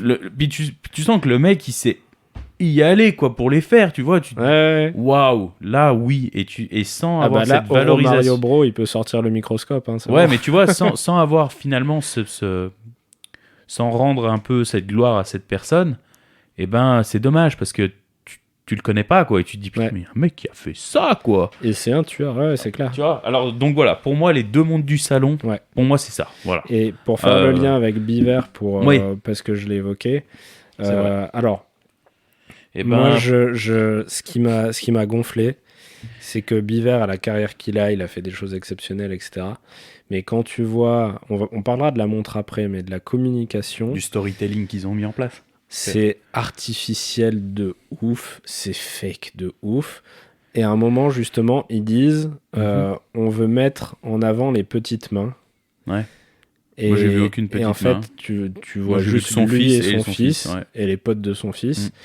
Et tu te dis, mais vous dites dans votre vidéo de présentation que vous voulez mettre en avant les petites mains, vous citez personne, on voit un moment un mec sur une vidéo qui fait un petit machin et basta, et quand vous dites ça, mais c'est du bullshit, mais non, arrêtez. Puis surtout, Dieu sait qu'il y a... En fait, comment dire, moi je l'ai mis dans la catégorie, si je peux rien dire de sympa, je préfère rien dire. Donc, c'est une montre, visuellement, qui me plaît pas. Voilà, je la trouve pas belle. Je trouve qu'elle fait, elle fait pas au niveau de ce qu'il y a dedans en fait. Parce que réellement, je pense que la répète, tourbillon, machin. Ça doit être du costaud. Je pense que le mec qui a sorti ça, Beaver, il s'est pas dit je vais faire une merde, voilà. Mais il y a un goût de... on a balancé ça, on a sûrement pris les meilleurs des meilleurs des meilleurs. Puis au final, on voit que moi, mon fils... Ouais. Moi, c'est ça. Hein. Moi c'est le ressenti, c'est il n'y a pas d'âme. Tu vois, alors que pour faire la comparaison avec Peterman Beda et Brett, t'as vraiment t'as l'impression que t'as un morceau d'eux dans la montre. C'est ça. Voilà, moi c'est ça. Bon, après, ils ont peut-être laissé un cheveu caché dans le rattrapante, ça j'en sais rien. Hein, mais tu vois, je me dis, il y a quelque chose. Tu vois l'empreinte du mec, tu sens que le mec il a su et il s'est fait mal. Je dis pas que Beaver l'a pas fait. Ouais, je suis d'accord. Donc voilà. Ça reste un monument de l'industrie. Beaver, il a fait des trucs de dingue, il a une carrière de malade. Et tu dis, s'il se lance à son nom, à faire sa propre marque avec son nom sur le cadran, et avec toute la mayonnaise qu'il a fait monter tout ce temps, il va faire un truc de ouf. Et sur le papier, d'avoir tout ce qu'il a foutu dans cette montre, ok, mais l'ensemble, moi, me laisse vide, quoi, sans émotion. Regarde, tu prends une Philippe Dufour, une Simplicity, finalement, t'as pas tant de choses que ça sur le cadran. C'est simple. Tu vois, en fait, il aurait sorti une 3 aiguilles habillées, genre une Laurent Ferrier, une Philippe Dufour, un truc très simple. Ça aurait marché. Là, je trouve je t'étale du bling, parce que ça brille de ouf. Et encore, on n'a pas parlé de la version Certi, mais t'as une version Certi. Et puis ça vaut 1 demi-million, donc non. Et la version Certi, elle est à plus d'1 million, je crois. Ouais, donc tu vois, next. Ouais, voilà. Allez, bon, alors. Quelle catégorie tu veux nous présenter? Eh ben écoute, moi j'aurais voulu parler de... J'ai mis ça, la montre la plus fraîche. Qui m'a rafraîchi le palais quand je l'ai vue. She's fresh, fresh. Tu pourras mettre ce petit montage. So fresh. Alors moi, dans cette petite catégorie, et j'ai eu la chance de pouvoir l'essayer, c'est la Oris, c'est la Kermit. Ouais, c'est ce que j'allais dire. C'est, tu vois, le petit bonbon acidulé. Ah, grave. Ou tu sais, pire, la petite chartreuse de fin de repas qui te fait digérer. Ouais. Tu vois, genre t'as bouffé des Watches and Wonders, tu t'es pris les claques Beda, Brett et tout, et là t'as ce petit truc qui passe crème. Ouais. Et donc la Kermit, alors sur le papier c'est une ProPilot qu'ils ont au catalogue depuis déjà une année je crois, parce qu'elle était sortie... Non attends, en 2023, elle est sortie au Watches and Wonders 2022, cette montre, et là ils l'ont sortie dans une déclinaison donc qui s'appelle Kermit, en hommage au célèbre petit personnage du Muppet Show. Petit batracien. Voilà. Et dans un verre très acidulé. Alors, je l'ai vu en vrai, j'ai pu l'essayer donc, chez Mayer à Lyon. Comment dire, Yvon, il me dit, putain, c'est illisible. Moi, j'ai pas trouvé. J'ai trouvé ça avec les reflets en fait, du titane, des aiguilles complètement brossées. Je trouvais que ça popait assez bien. Ok. Je l'ai vu en boutique. Je l'ai pas vu dehors. Ouais. Mais j'ai trouvé la montre super bien faite. J'aime beaucoup tu vois, c'était pas une marque, c'était pas un modèle qui me parlait chez Oris. Et en fait, l'avoir mis au poignet, je me suis dit, ça a quelque chose. Ouais, c'est l'inverse. C'est un modèle qui me plaisait et je sentais qu'il manquait un petit twist, une couleur, un truc qui me plaisait. Et celle-là, elle me plaît. Moi, c'est un de mes coups de cœur du salon. Ouais. Et puis il y a tout sur le papier. Ils ont leur mouvement maison qui est dedans. Donc, déjà, t'as un joli mouvement. Les finitions, alors c'est une sorte de satiné titane, donc je reproche un petit peu, c'est pas très sharp. J'aurais attendu à avoir un boîtier un peu plus dessiné, mais je trouve très joli cette forme de boîtier un petit peu, genre un peu comme c'est une montre d'aviation, un ProPilot. Peut-être je m'attendais à avoir un truc un peu plus sharp, mais j'aime beaucoup ce boîtier. On dirait un avion un peu. Il y a un côté très sculpture, aérodynamique. Et ça, je trouve ça super. Et la boucle. Elle est vraiment stylée. Le détail à 2 balles, mais la boucle comme une ceinture d'avion. Ah, j'adore. J'adore. Et le confort, incroyable. Donc bref, franchement, cette montre, j'ai kiffé. Elle m'a tapé dans l'œil. Tu vois le seul truc que je lui reprocherais, il y avait un truc qui me dérangeait dès le début, j'arrivais pas à mettre le doigt dessus, c'est que tout est peint sur le cadran et du coup, ça manque peut-être de trucs qui pop et qui contrastent ou qui donnent du relief. T'as que les aiguilles qui sortent en fait. C'est ça, t'as que les aiguilles qui ressortent. Alors du coup, ça aide peut-être à la lisibilité. T'as les aiguilles et le petit Kermit. Voilà, peut-être que des index appliqués ou un truc comme ça aurait pas surchargé, mais rendu le truc un peu plus... tu sais, ils ont fait ça sur un autre modèle que je trouve très très... Parce qu'en fait, je me suis intéressé à Oris aussi cette semaine, et ils ont un autre modèle, je crois qu'ils s'appelle ça la Big Pilot, le modèle au-dessus, plus grosse, qui est le... Mince, je suis con. La Coulson, c'est un autre boîtier. Et sur la Coulson, en fait, les index, ils sont en 3D. Ouais. Ils sont relevés, mais ils sont pas forcément travaillés, ils ont juste du Luminova dessus. Et en fait, ça ramène un volume sur le cadran. C'est ça. Et ça, ils auraient pu l'appliquer là, tu vois. Je rejoins ton truc. Et du coup, le Kermit, c'est quoi? C'est le premier de chaque mois, en fait, t'as Kermit. C'est à la place du premier du mois, à la place du 1, la tronche de Kermit. Exact. Okay. Exact. Après, j'ai pas creusé le pourquoi du comment, d'où est sorti ce partenariat avec Kermit, mais je m'en fous. Alors, j'ai pas trouvé plus d'infos là-dessus. La seule info que j'ai trouvée, c'est qu'ils ont signé un contrat. Donc, Kermit, c'est Walt Disney. Ouais. Et c'est a priori un contrat d'1 an. Ok. Donc, comme c'est très compliqué d'avoir des contrats quand même, Walt Disney, c'est une des franchises où c'est hyper dur de signer des partenariats, tu sais, genre même automobile, machin et tout, peu importe. C'est très très compliqué. Alors, est-ce qu'ils auront l'exclusivité 2, 3, 4, 5 ans? Il se peut peut-être que ce modèle soit limité, pas forcément en termes de prod, mais soit peut-être limité à une année de production. Parce qu'ils n'auront plus le contrat après pour les faire. Voilà, c'est le petit truc que j'ai trouvé. Je me suis dit, Par contre, moi, je me dis qu'il pourrait rétrofiter Mrs. Piggy sur la version rose. Non, t'as vu You Terrific, toi. Ouais.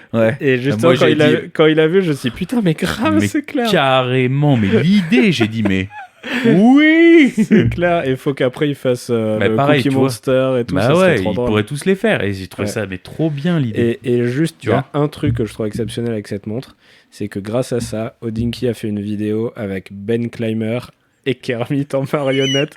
Et juste pour ça, tu dis, mais what the fuck, mec, qu'est-ce qui se passe? Mais tu vois, en fait, c'est ça, le truc fraîcheur, on se prend pas la tête, on fait un truc funky, on prend du plaisir et on s'amuse. Voilà. Après, je modère un petit peu, c'est quand même 4005.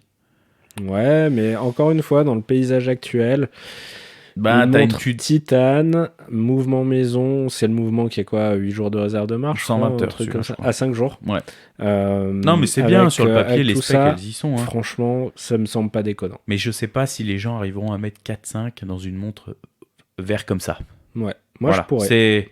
Toi, je sais que tu pourrais, et honnêtement, je pourrais. Ouais. Mais je pourrais même pire, je pense, parce que j'ai essayé du coup la Coulson, grâce à Yvon. Méga coup de cœur pour la Coulson. Ah ouais, ça confirme le coup de cœur. Vache. Ah, trop bien. Wouhou. Mais bon, c'est 4008, je crois, donc c'est pas pour moi. Mais donc, Kermit, petit bonbon frais, quoi. Voilà, petite chartreuse de fin de repas, je dirais. C'est clair. Moi, j'ai envie de te proposer la catégorie la claque. La claque. Ouais. La rouste. Ouais. Tu mettrais quoi là-dedans? Honnêtement? Ouais. Reverso. Ouais. Reverso pareil. chrono. Reverso chrono, parce que, alors, moi, de ce que j'ai pu entendre des gens qui sont allés au salon, c'est la montre du salon. C'est une des montres du salon. Ouais, indéniablement. C'est une des montres du salon, indéniablement. Ouais. Et pour moi, c'est un peu le Dr. Jekyll, Mr. Hyde. Ouais, c'est vrai. T'as le côté ultra habillé, côté face, 2 aiguilles, cadran tribute, une sorte de soleillage magnifique qui te fait rêver, et tu la retournes, et là t'as ta petite trousse de chrono. En plus, c'est si je dis pas de bêtises, attends, je l'ai noté, c'est un chrono minute rétrograde en bas. Stylé. Et tu te dis, waouh, ils ont mis ça là-dedans. Ça me rappelle dans les années 80, les mecs qui portaient le mulet. Ils disaient que c'était business in the front, party in the back. Ouais, c'est ça. C'est devant, t'as la mèche, genre un peu sur le côté, un peu classe, machin. Et derrière, t'as le mulet, clac, party in the back. Et là, c'est exactement ça. Franchement, c'est excellent. Je l'ai trouvé folle. C'est la Reverso mulet. On va la renommer comme ça. On va l'appeler comme ça. Mais franchement, j'ai tout aimé dans ce moment. Puis après, bon, tu sais que j'adore la Reverso, quoi qu'il arrive. Ouais. Mais franchement, et je crois que mention spéciale pour la version hors jaune. Ouais. Parce que l'autre, je suis pas trop fan de ce bleu. Un peu haut. C'est pas ma tasse de thé. Pour le coup, je préfère celle-là, moi. Mais... Ah ouais. Après, la tribute. Bling. Ouais, c'est ça. La tribute Small Second en or avec le cadran noir. Là aussi. Non, franchement, cette année. Le tourbillon aussi. Ils ont aussi.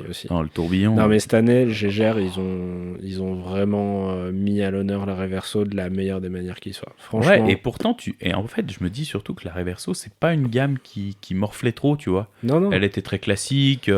pas trop d'évolution, mais l'attribut tous les ans sur une petite couleur, ça me choquait pas, tu vois. Ouais. Et là, en fait, ils sont arrivés, ils ont dit attends, on va mettre un coup de pied dedans. Bah et tu dis waouh. Ouais, c'est clair.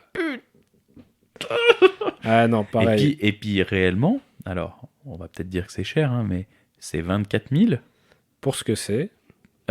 Faut pas oublier une chose, hein, c'est quand même un mouvement de forme. C'est pas un mouvement rond, il est carré, donc tu as d'autres problématiques. Quand tu as des pignons qui sont ronds, ben, faut les faire fitter dans un truc aussi qui est carré, donc tu as des axes et tes axes. Et je me dis, putain, mais il y a du taf, quoi. Et moi, 24, ça me choque pas. Ouais. Non, enfin, ça me choque pas. C'est une méga somme. Bien sûr. Peut-être que ça vaudrait 12 000 dans l'ancien temps. Mais tu vois, franchement, j'étais pas choqué, quoi. Bah, moi qui ai toujours eu du mal avec la Reverso, enfin, j'ai toujours eu du mal à m'imaginer une Reverso à mon poignet parce que je trouve cette forme un peu vieillotte, même si c'est une montre magnifique et que j'adore au poignet des autres. C'est la première fois où je me dis, ok, là, j'ai 24 000, je pense que je vais là-dessus. Puis tu vois, même les poussoirs, en fait, ils font... En termes de design, je trouve ce monde, bon, elle fait déjà très art déco, mais je trouve que les poussoirs viennent pas être... Parce qu'ils ont sorti des choses... Ça, c'est un peu le côté moche de la Reverso. En chrono, ça a déjà été sorti. Des trucs énormes, là, des aventureurs Excel. Ouais. Je me souviens même plus de la ref, mais moche en céramique avec de l'or jaune. Des trucs, mais immondes. Ouais. Mal intégré, grossier, épais. Là, c'est fin. Alors, c'est quand même gros. Hein. C'est plus gros qu'une large, qu'une Reverso large. Déjà, moi, la Reverso large, même sur mon poignet, il faudrait pas plus gros. Ouais. Mais tout ça reste fin, ça reste élégant et tout. Ouais, pour moi, coup de cœur du... Enfin, peut-être pas... la rousse. Et puis, tant qu'on reste dans le style art déco, Patek a fait une Calatrava cadran 24 heures avec un style art déco qui est pas vilain du tout. Que j'ai beaucoup aimé. Très sympa, justement. Avec ces chiffres qui sont très très art déco. Bah ouais, puis ça changeait des Calatrava dégueulasses qu'ils ont pondu à côté. Ouais, alors ça c'est pour la catégorie plus belle imitation de Festina, on peut mettre les Calatrava. J'ai pas pigé, j'ai pas compris. Bon, on va les mettre dans la catégorie si j'ai rien de bien à dire, j'en parle pas. Voilà, c'est... Voilà, tu l'avais déjà mis, ben voilà. Alors quelle catégorie après alors tu vois, la claque, moi je l'avais mis dans la reine du bal. Donc, tu vois, on était pas loin. Ouais. Allez. Qu'est-ce que je te propose Allez, si tu veux, le chrono du salon. Pour toi. S'il y en a un. Moi, le chrono du salon. Alors, si on reste sur le salon, vraiment des marques qui ont exposé à Watches and Wonders, ça évitera de parler de Peterman, ça évitera de reciter la Omega Speedmaster Chime. Voilà. Tu me prends un peu de cours, le chrono du salon. C'est quoi, je vais réfléchir et quand je trouve une réponse... je te donne le mien ou tu veux qu'on attende que tu aies réfléchi ? On va attendre un petit peu. Ok, on attend. Alors allez, je t'en donne une autre. Parce que j'aurais bien une réponse spontanée, mais techniquement, c'est pas non plus foufou. J'allais dire la Carrera. C'est pour ça que je voulais... pour moi, c'est le chrono du salon. Ah ouais ? Alors, personnellement, c'est pas pour moi. Ouais. Je suis pas client. Non, c'est pour moi. Voilà, c'est pour ça que je voulais t'inviter là-dessus. Je l'ai eu en main, c'est hyper bien fait. Ouais. Le prix qu'il demande, ça m'a pas paru ouais, c'est pas déconnant, c'est bien fait. Ouais.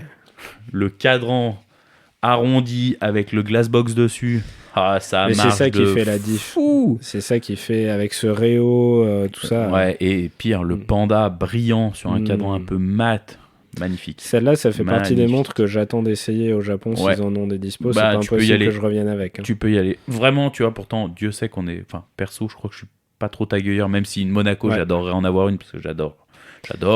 Ah non, mais moi, ça a été ma réaction quand ils l'ont sorti. Je me suis dit, j'aime pas taguilleur, donc je ne vois pas en avoir une. Mais plus ça va, plus je me dis, mais elle est canon. Ouais, et tu vois, je remercie Yvon parce qu'il me l'a apporté en douce. Il me dit, tiens, je t'apporte 2-3 trucs pour te montrer. Ouais. Il me pose ça, je fais, oui.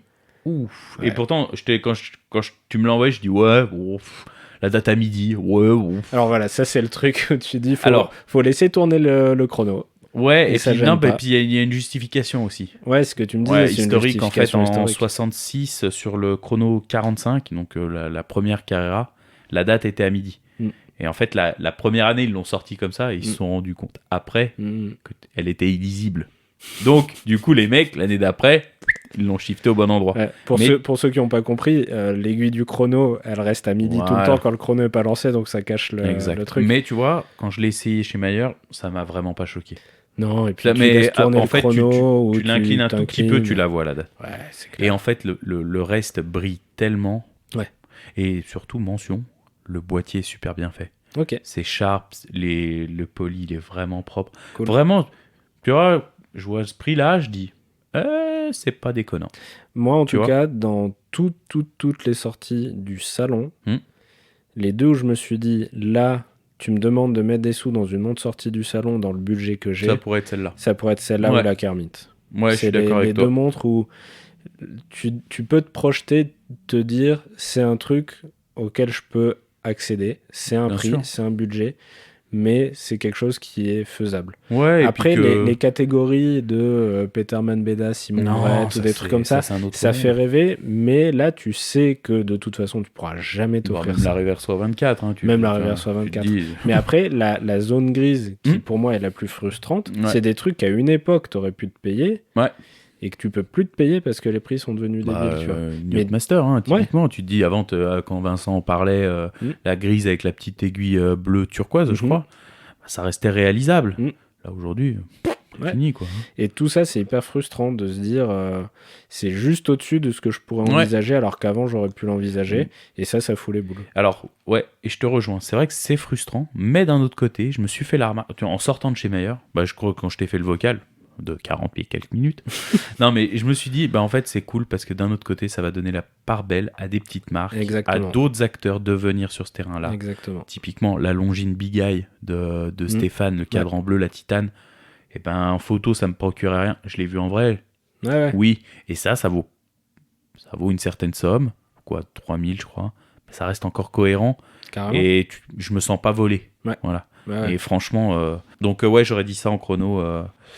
La petite tag. Voilà. T'as une autre t'as une catégorie, toi? Moi, je te propose dans la catégorie Skittles. Ah. Alors, est-ce que ça peut être la même ou la catégorie moi, j'aurais dit what the fuck. Ouais, la catégorie ils ont pris du LSD, mais pourquoi? Ouais. Voilà, c'est ça. C'est cette catégorie-là. Bon, parlons de Rolex un peu. Ouais. La puzzle. Ouais. La Datejust puzzle, quoi. Ouais. Faut pas. Alors. Non, faut pas. Alors. Je veux rien entendre. Alors, la version or rose, je précise bien, je ne l'aime pas du tout. Ce fond de cadran orange sur l'or rose, ça me fout la gerbe. Ouais. Mais alors après, ce que je te disais en off, le boulot sur le cadran. Mais je m'en fous. Mais c'est vrai que... quelle idée de faire ça. Moi, je l'explique encore pas. Mais si vous voulez faire de l'émail cloisonné, faites un beau cadran en émail cloisonné avec un truc cool, je sais pas moi. Parce que quand même, si on passe assez rapidement sur ce puzzle qui nous intéresse pas plus que ça, ils sortent une gamme 1908. Oui. Juste sublime. Bien sûr. Tu me tapes un émail cloisonné là-dedans au milieu sur une forme un peu, je dirais pas world timer pour pas faire du Patek, mais quelque chose. Tu peux faire du lourd. Pour moi, ça, c'est du Rolex. Parce que Rolex, depuis que je m'intéresse à l'horlogerie, chaque année, on les avait taclés dans un épisode, des gens qui se pignolent pendant des mois à essayer de deviner ce que Rolex allait sortir. Et ils arrivent à toujours surprendre et aller là où on les attend pas. Là, clairement. Donc là, les 1908, ils vont là où on ne les attendait pas et ils font un truc. Alors moi, je les attendais un petit peu parce que je m'étais dit, Cellini, ça fait un moment que ça végète. Ouais. Tu vois, mais typiquement comme la Milgauss, moi ça fait un moment que j'attends ce qu'ils y aillent. Ouais. Ils y sont allés, ils ont retiré la collection du catalogue. Voilà. Donc comme ça, c'est réglé, c'est emballé, c'est pesé. Mais alors certes la puzzle et puis même l'OP Bubble ou je sais pas quoi. En fait, ok, là on les attendait pas là. Mais là par contre ils étaient pas obligés d'y aller. En fait, est-ce qu'on les attendait pas là? L'année dernière, ils font les OP, cadran, Stella. Ouais. Jaune, rouge. Ouais, ça suffisait. Ouais, mais des trucs dégueux, ça arrive. Non, mais tu vois, ils font la Tiffany. Ils se sont rendus compte que ça avait marché de ouf. Attends, une Tiffany, elle s'est vendue à combien, celle aux enchères? Je crois que c'était 250 000, je crois, un truc. Le chiffre est aberrant. Voilà. Ouais. Moi, en fait, cette puzzle, je la vois comme la montre qui va devenir une pièce ultra rare pour les collectionneurs de la marque. Elles vont s'envoler aux enchères. littéralement, parce qu'ils vont pas en produire. C'est pas une bonne raison quand même. Ah non, mais tu vois, ça permet, ça permet de faire parler la marque. Mais est-ce que c'est dans l'esthète bien? Non. D'ailleurs, tu vois, ils ont pas parlé de leur cadran œil de tigre là en pierre. C'est quoi l'autre? C'est pas merde, le vert, c'est pas un Aventurine vert? Je sais pas, j'ai pas fait gaffe. On n'en a absolument pas parlé de ces cadrans en pierre qui sont quand même d'une réalisation, c'est compliqué, qui coûteront sûrement aussi cher que cette horreur. Et tu te dis, c'est dommage quoi en fait. Il y a eu un peu trop de trucs en fait. Pour moi, ils ont mis le curseur beaucoup trop loin. Si t'as envie de faire des trucs fun, ça va. À la limite, ils auraient juste sorti l'OP Bubble que je trouve vilaine. Tu dis, bon, bah ouais, pourquoi pas, c'est fun, ok. Bah en fait, c'est marrant parce que ça reprend le truc de l'année dernière. C'est-à-dire, t'as eu les 5 OP de couleurs différentes, on les a remixés sur un cadran. Ouais. Allez, c'est funky. Mais là, la puzzle avec ces trucs à la place du jour, d'avoir en fait, c'est ça que j'allais je sais pas quoi, tu vois, et d'avoir des smileys à la place de la date. Mais putain, en fait, arrêtez. En fait, la réalité, tu vois, c'est pas tant le puzzle sur le cadran qui me dérange. Même les index en diamant, en saphir, etc. Ce qui me dérange, c'est les émoticônes, en fait. Mais bien sûr, les émoticônes et les mots à la place ça fait too much. Ça c'est... Non. Moi, j'ai fait la blague 2-3 fois et je la refais dans le micro. Moi, j'ai l'impression qu'ils ont pris des gens de chez Romain Jérôme, de l'époque où ils faisaient leur montre Pokémon et leur montre Tetris et leur montre Space Invaders. Ils ont pris un designer cocaïné qui a dit ouais, les mecs, on va mettre des smileys. Et en plus, ils se sont fait chambrer parce que c'est les smileys Samsung, c'est pas les smileys iPhone. Alors, t'as tous les gens pro iPhone qui sont là. Non, mais moi, j'aurais pas une Rolex avec un smiley Samsung. Ouais, non, c'est vrai que. Enfin, non, je sais pas. Pour moi, c'est clairement le jeu. Je saurais même pour pas. moi, il faut les renvoyer, les gens qui ont fait ça. Non, j'exagère. Non, mais moi, j'arrive à apprécier le travail sur le cadran par rapport au boulot de l'émail, champ levé, etc. Mais les émoticônes, ça vient. En fait, c'est comme si tu faisais tu fais une Ferrari et tu lui colles des jantes en 13. Bah, c'est la même chose. Pour moi, c'est. Oh non, tu vois dommage. Tu sais, sur Instagram, je suis un truc qui s'appelle Worst Spake. Ouais. Tu le suis aussi? Non. Sur les voitures? Eh ben, tiens à voir. Des gens qui ont des Bentley Continental GT orange, intérieur rose ou vert. Mais tu vois, genre les specs horribles. Tu sais, les mecs. Set Day Just, je devrais la résumer, ça serait peut-être ça. Je comprends. Il y a du boulot. Le produit, il est indéniablement incroyable. Et tu viens le gâcher en faisant un peu too much, quoi. Ah ouais. Bon, on va essayer de retrouver un truc cool. Allez. Un truc positif. Alors, on parle pas tout de suite de Panerai. Alors. Eh ben, écoute, j'ai plus beaucoup de catégories, moi. Ah ouais? Ouais, bah j'avais la belle, la brute et le truand, mais le truand, bah pour moi, c'est clairement l'augmentation des prix et la nébuleuse que j'ai pas appréciée ce qu'on a discuté en début d'épisode. Ouais, moi je vais les citer, c'est IVC, les truands. Ah, oulala. Ouais. Non, mais faut pas se foutre de la gueule du monde avec leur parlons de cet IVC. Allez, parlons de l'IVC. C'est un mouvement baumatique que tu retrouves dans des baumes et merci à 3000 balles. C'est même moins bien parce que c'est 3 jours de réserve de marche au lieu des 5 jours. Voilà. Tu l'as dans des baumes et merci à 3000 balles et eux ils te le mettent dans une IVC à 13 000. Et pour reprendre, je n'ai pas dire qui a dit ça, mais en plus ils ont repris le design de Ginta de l'époque où il avait plus d'inspiration. Donc, moi, en fait, ce qui me dérange, c'est que l'IVC, ça fait longtemps, parce que bon, c'est quand même pour moi, moi j'adore cette montre. Pareil. Réellement, même cette version-là, je l'aime.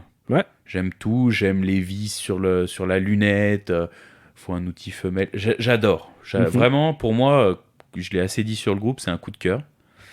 Le prix, voilà, il est ce qu'il est. En fait, du coup, ça me fait complètement pas considérer cette pièce pour un futur ou quoi que ce soit. Ce que je trouve dommage, alors les déclinaisons de cadran, c'est une nouvelle fois très simple. Même si de toutes les vidéos que j'ai vues, le bleu a l'air quand même vraiment sympathique. Mais ce que j'ai pas apprécié, c'est que c'est une nouvelle fois une Genta, pardon, et on pousse à mort là-dessus. Alors que d'origine, l'ingénieur, c'est pas une Genta, c'est une 3 aiguilles qui peut ressembler à une constellation. Tu vois, elle est sortie dans je crois que c'est les années 50, 55, je crois, il me semble, l'ingénieur. Okay. Et là, on te fait un bullshit autour. Oui, il y a Genta, ta. Ouais, surtout que le design, ils ont réussi à le faire évoluer. Je trouve que les versions d'avant de l'ingénieur étaient cool. C'était une montre mal aimée. J'ai un pote qui avait eu la version acier cadran blanc aiguilleur rose. Il n'arrivait pas à la vendre. Parce mais personne n'en voulait de celle-là. Et même, tu vois, même quand les Gentalook ont poussé, la IWC, personne n'en voulait. Et je trouve qu'ils auraient dû continuer à faire évoluer ce design plutôt que de faire une ressucée d'un truc des années 70. Ouais, en fait, c'est ça que je regrette. Mais c'est bien fait. Visuellement, ça a l'air d'être... C'est juste le double du prix qu'ils auraient dû proposer. Mais non, mais en fait moi, t'as très bien dit au début. C'est l'argent vaut plus rien. Donc en fait, elle vaut pas 12 000. Voilà, elle vaut 6 000. Voilà. Moi, je résumerais comme ça, en fait, notre épisode. Tout diviser par deux. Ouais, nous, dans notre tête, faut qu'on se dise ça maintenant. Voilà, comme ça, on trouve pas ça cher. 6 000 balles, pour moi, c'est honnête. Banger. Ça vend comme des petits pains. C'est clair. Voilà. 12 000. Non, puis attends, je te dis 12 000, c'est 13, et c'est 15,6 sur Titane. Ah oui. Et j'ai entendu un truc, alors, à confirmer, mais il parle de faire 5 montres. Alors, je sais pas, ouais, c'est 5 montres par mois pour la France. Tu vois le volume, quoi. Ouais. Bon, en même temps, ils sont honnêtes. Ils savent qu'ils auront du mal à trouver plus que 5 personnes par mois pour en acheter. Tu crois? Donc, ouais. Dans la catégorie, j'aurais jamais cru que j'aimerais ça. Moi, je mettrais la Hermès H08 Chrono et la normale qu'ils viennent d'améliorer. Allez, vendu. Vendu, triple vendu. Ça, c'est un truc que j'ai adoré.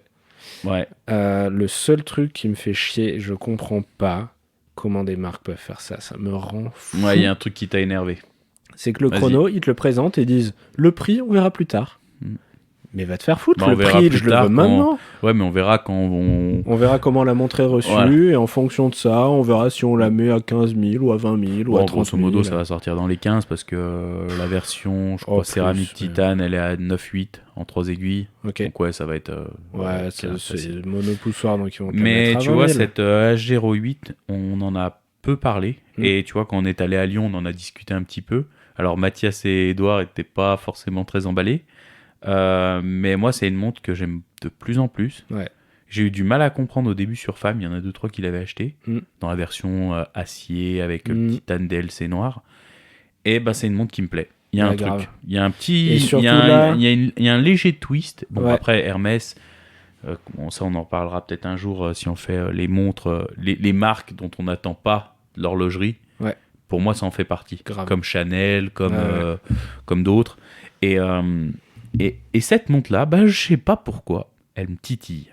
Et là, sur le monopoussoir, magnifique. Elles sont bien designées, t'as des trucs originaux, ça te fait pas penser à d'autres choses. Ouais. Ils ont leur propre police. Tu vois, le monopoussoir, je l'ai pas trouvé trop débordant parce que t'as quand même une forme de boîte qui est assez épurée. Ça ressort pas trop. C'est un peu gros, mais bon, c'est quand même. Ouais, mais tu vois, ça reste moderne. Il y a du noir, il y a du orange et des couleurs un peu jeunes qui poussent, quoi. Et je me suis dit, waouh. Ouais, après, je suis con, ça aurait pu être aussi un des chronos. C'est vrai, voilà, c'est vrai. Après, le truc que j'ai du mal à comprendre, mais encore une fois, c'est parce que c'est des marques pour lesquelles l'horlogerie, c'est qu'une toute petite partie de leur business, c'est que toutes les marques ont fait en sorte que toutes les nouveautés soient annoncées le même jour à la même heure, dispo sur leur site. Je suis allé sur le site d'Hermès, même une semaine après, les montres n'y sont même pas. Il n'y a pas que eux. Parce que quand tu m'as parlé de ça, je suis allé voir, je dis mon Dieu, mais c'est pas possible, c'est pas que eux. Et Chopard a fait la même chose, il me semble. Putain. Et parce qu'en fait, parce que Chopard, on en parlera peut-être après, mais ils ont fait la Eagle. Waouh, saumon, magnifique. Ils ont fait la Luc en Ever Brilliant style, leur acier est toujours brillant, je crois. C'est pas Ever Brilliant style. Non, c'est quoi C'est parce que ça, c'est Seiko, c'est Lucent style. Ouais, c'est ça. Et du coup, je voulais savoir à combien elle allait sortir celle-ci. Ah bah...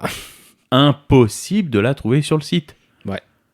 Et quand parce qu'ils assumaient pas le prix aussi. Et en vrai, quand tu m'as écrit pour la Hermès, je me suis dit, attends, je vais voir, parce que Chopard, ils me l'ont toujours pas sorti. Et ça faisait 3 jours qu'était ouvert le salon. Je me suis dit, mais mon Dieu, mais même eux, ils l'ont pas mis. Et mais moi, Hermès, c'était une semaine plus tard, quoi. Une semaine après, t'as toujours pas tes nouveautés sur ton site, quoi. La Lucent, alors 25, je crois, un truc comme ça. Mais en fait, c'est pas à cause de l'acier, parce que déjà avant, elles avaient cet acier-là sur les Alpine Eagle qu'on a déjà essayé plusieurs fois. C'est juste que maintenant, ils ont foutu un mouvement poinçon de Genève dedans. Et c'est comme la Luc avec la petite seconde. Pareil, elle sort à un prix, je sais plus combien, parce que c'est un mouvement poinçon de Genève. Ok. Et moi, ça, c'est un peu la déception. C'est une marque que j'aime de plus en plus, Chopard, où ils font des trucs de ouf à des prix que je trouve honnêtes pour ce qu'ils proposent. Pour le boulot qu'il y a dedans. Hein. Et là, ils commencent un peu à prendre le melon. J'ai envie de dire carton jaune. Voilà, dans la catégorie carton jaune. Ok. Allez, tiens, catégorie carton jaune. Alors, allez. Le problème, c'est que j'ai beaucoup de cartons rouges. Donc, ok. Bon, allez, moi, je vais mettre un carton jaune. Je vais le mettre à Panerai. Alors certains vont me dire encore tu t'en sers Panerai, nanana. Moi je m'en fous. Moi, une montre qui, alors on appelle ça un Brunito. Voilà, donc c'est un, donc déjà ils se pignolent avec leur e-style recyclé à 95%. Faut arrêter. Déjà l'acier que tu utilises dans la vie courante, il y a une partie d'acier recyclé, hein, parce que les chutes d'usinage, c'est recyclé. Faut arrêter de croire que l'acier que tu usines et qui tombe en copeaux, on le prend, on le met dans une boîte et puis on attend que ça vive. Non, il est recyclé, il est remis en lingot et il est réutilisé. Arrêtons de se pignoler là-dessus. Donc ça déjà, carton jaune pour ça. Et le Brunito, double carton jaune parce que voilà, tu vois. Taper un PVD pour le brosser derrière. Allez, carton jaune, carton rouge sorti du terrain. Allez, dehors. Moi, je vais pas piger. Pourquoi ? Surtout que l'acier sur la Venti, sur la 992... c'est magnifique, ce satinage. Légèrement vieilli, légèrement satiné, c'est parfait, c'est canon, c'est top. Pourquoi vous allez petites anses, elles sortent un peu brillantes, la lunette, c'est parfait. Pourquoi vous faites ce truc ? Alors déjà que tu as des gens qui critiquent le lume faussement vieilli, un peu coquille d'œuf, mais alors là, quand tu fais un boîtier comme ça, tu dis, mais non, les gars... Mais... Ça, tu le fais, tu vois, sur une Stova, il y a des marques qui ont fait ça, des Flieger un petit peu abîmés, patinés, je peux le comprendre. Ça sort à 1000 balles, ça me choque pas. Là, ça sort à combien ? Je ne veux même pas regarder le prix tellement ça m'énervait. 10 000 ? Ouais, 10-12 ? 10-12. Allez, adieu. Là, je crois que la California, je crois qu'elle est à 12. Et en fait, ça me débecte parce que, en fait, tout le monde, on se tease depuis quasiment une année. 2023, ça va être l'année de la rade. La Radiomir va revenir, ça va taper fort. Et ça tape encore à côté. Alors, je vais faire l'anecdote parce que j'ai regardé l'épisode de Villebrequin sur Porsche. Oui. Et ça m'a fait rire parce que, en fait, c'est comme les PMA. Tu sais, les Porsche mal aimés. Et ben, en fait, Porsche mal aimés des puristes. Et c'est pour ça que je peux comprendre peut-être que Panerai parte là-dedans. Et des fois, je me dis, est-ce que je suis encore pas trop passionné par cette marque pour trop finalement... Puriste. Pour en fait m'y retrouver encore. Et... Trop puriste et pas assez riche. Aussi, non, mais tu vois, et je me dis finalement, en fait, tout ce que j'aime dans Panerai, ça se fait plus. Il y a un business, forcément, tu sors des duets, tu sors des rades plus petites en diamètre avec des complications. Tu sais très bien que ça se destine pas aux passionnés de la marque. Réellement, sinon, faut arrêter de se voiler la face. Et tu sais que ça se destine probablement à des marchés asiatiques ou américains où il y a vraiment de la thune et ça va y aller. Mais du coup, dans Villebrequin, quand ils ont sorti ça, je me suis dit, oui, je l'ai. Je comprends. Les Radiomir mal aimés, donc les RMA. Et voilà. Et je me suis retrouvé là-dedans et je me suis dit, voilà. Donc là, je suis un connard de puriste, c'est ce que j'essaie de vous dire, qui sera toujours dur avec Panerai parce que, je comprends. Globalement, je pense qu'on va redire ce qu'on a dit au début. Moi, tout ça, ça m'a donné envie d'acheter d'occasion, d'acheter des anciennes références, d'acheter des trucs d'il y a quelques années. Et même, ça m'a donné envie de foutre mes sous dans autre chose que dans des montres. C'est venu à une période où déjà j'étais sur ma période de bagnole. Et je me dis, mais peut-être qu'en fait, l'horlogerie, dans ce qu'elle devient, c'est plus pour moi, en fait. Et je suis tellement content des montres que j'ai tellement...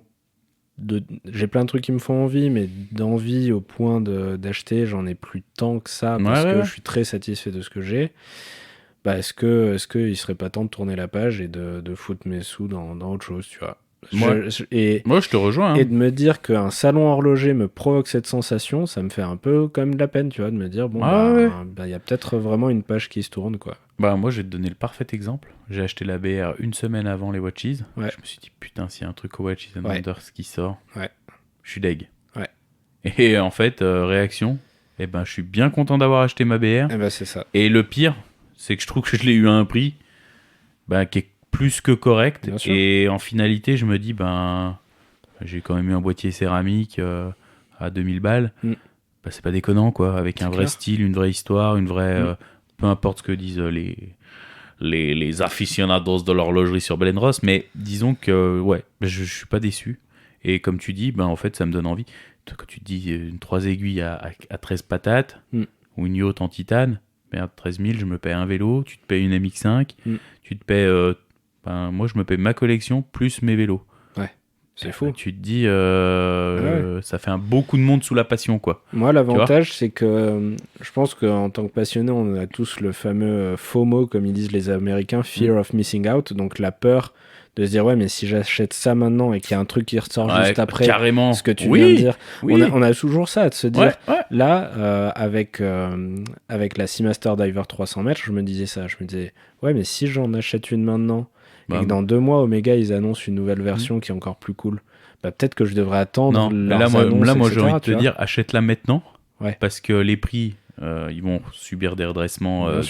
Normalement, chez Omega, je crois que c'est 2 fois par an. Ça peut aller à la baisse parfois et à l'augmentation. Mais là, en fait, j'ai envie de dire, prends-la parce qu'en termes de prix, elle est hyper bien placée. Elle est stylée. C'est des trucs où maintenant, j'aurais plus, je pense, ce fear of missing out, ce FOMO. Non. Parce que du coup, je suis tout à fait d'accord. T'as vu les nouveautés, tu dis mais en fait, vu la direction que ça prend, j'ai pas besoin d'attendre qu'il y ait des nouveautés. Il y a déjà des trucs qui peuvent me plaire dans les montres qui sont sorties les 20 dernières années ou les 50 dernières années, il y a de quoi se faire plaisir. De fou. Donc maintenant, faut arrêter. Regarde, cette semaine, je t'ai envoyé une 422 à 6000 balles. Ouais. Voilà. La Panerai, la PAM 422. Quand je vois ça et je me dis, alors, ça fait 6000 €, je me dis, je préfère les mettre là-dedans que dans leur nouvelle à 13 000 en acier Brunito, là. C'est Brunito clair. Burrito, là. Allez, hop. Adios. C'est clair. Donc je crois que même si on a dit qu'on arrêtait de faire des blagues sur Panerai, on va quand même conclure cet épisode sur ce petit tacle bien mérité. Brunito Burrito. Voilà. Non, mais faut conclure là-dessus. Un salon en demi-teinte, qui nous a provoqué une émotion plutôt négative. Il y a eu des trucs super sympas, des claques, ça il y en a. Mais est-ce que je repense pas ma passion différemment aussi ? Je pense que comme ce que tu disais sur ta passion des voitures, où tu rêves sur des choses inaccessibles, je crois que maintenant on va se mettre à rêver sur des choses inaccessibles comme Peterman Beda, comme Timon Brett, comme des trucs comme ça.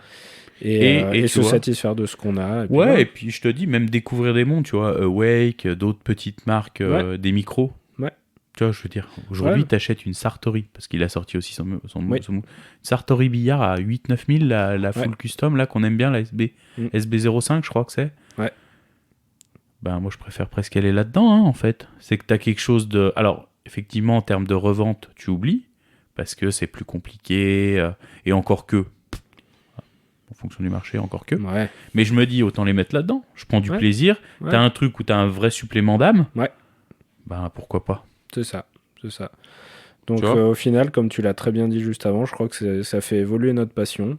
Je crois qu'on n'aura plus le même rapport aux montres, mais de toute façon, etc. les passions, c'est cyclique. De toute façon, c'est cyclique et évolutif. Donc, il faut arriver à vivre avec. C'est clair que ce qu'on a connu il y a 10 ans, c'est plus ce que c'est aujourd'hui. Et tu peux toujours avoir la nostalgie du « c'était mieux avant ». Voilà. Moi, je l'ai pas. Moi, je me dis plutôt je vais vivre avec mon temps et je vais juste réapprendre. Et découvrir d'autres choses et prendre du plaisir à découvrir des choses que j'avais pas considérées. Comme une Porsche Boxster, je suis d'accord. Boxster, 986, je te l'ai déjà dit, c'est très très bien. Voilà. C'est un bon châssis, c'est un flat 6, c'est une gueule de 911, c'est un intérieur de 996. Je te l'ai dit, Arnaud. Non, c'est pour ça, je crois. C'est pour ça que je te dis d'arrêter avec cette foutue MX5 là. Non, mais elle est quand même super cool, mais enfin bref, c'est pas le sujet du podcast. Pas le sujet.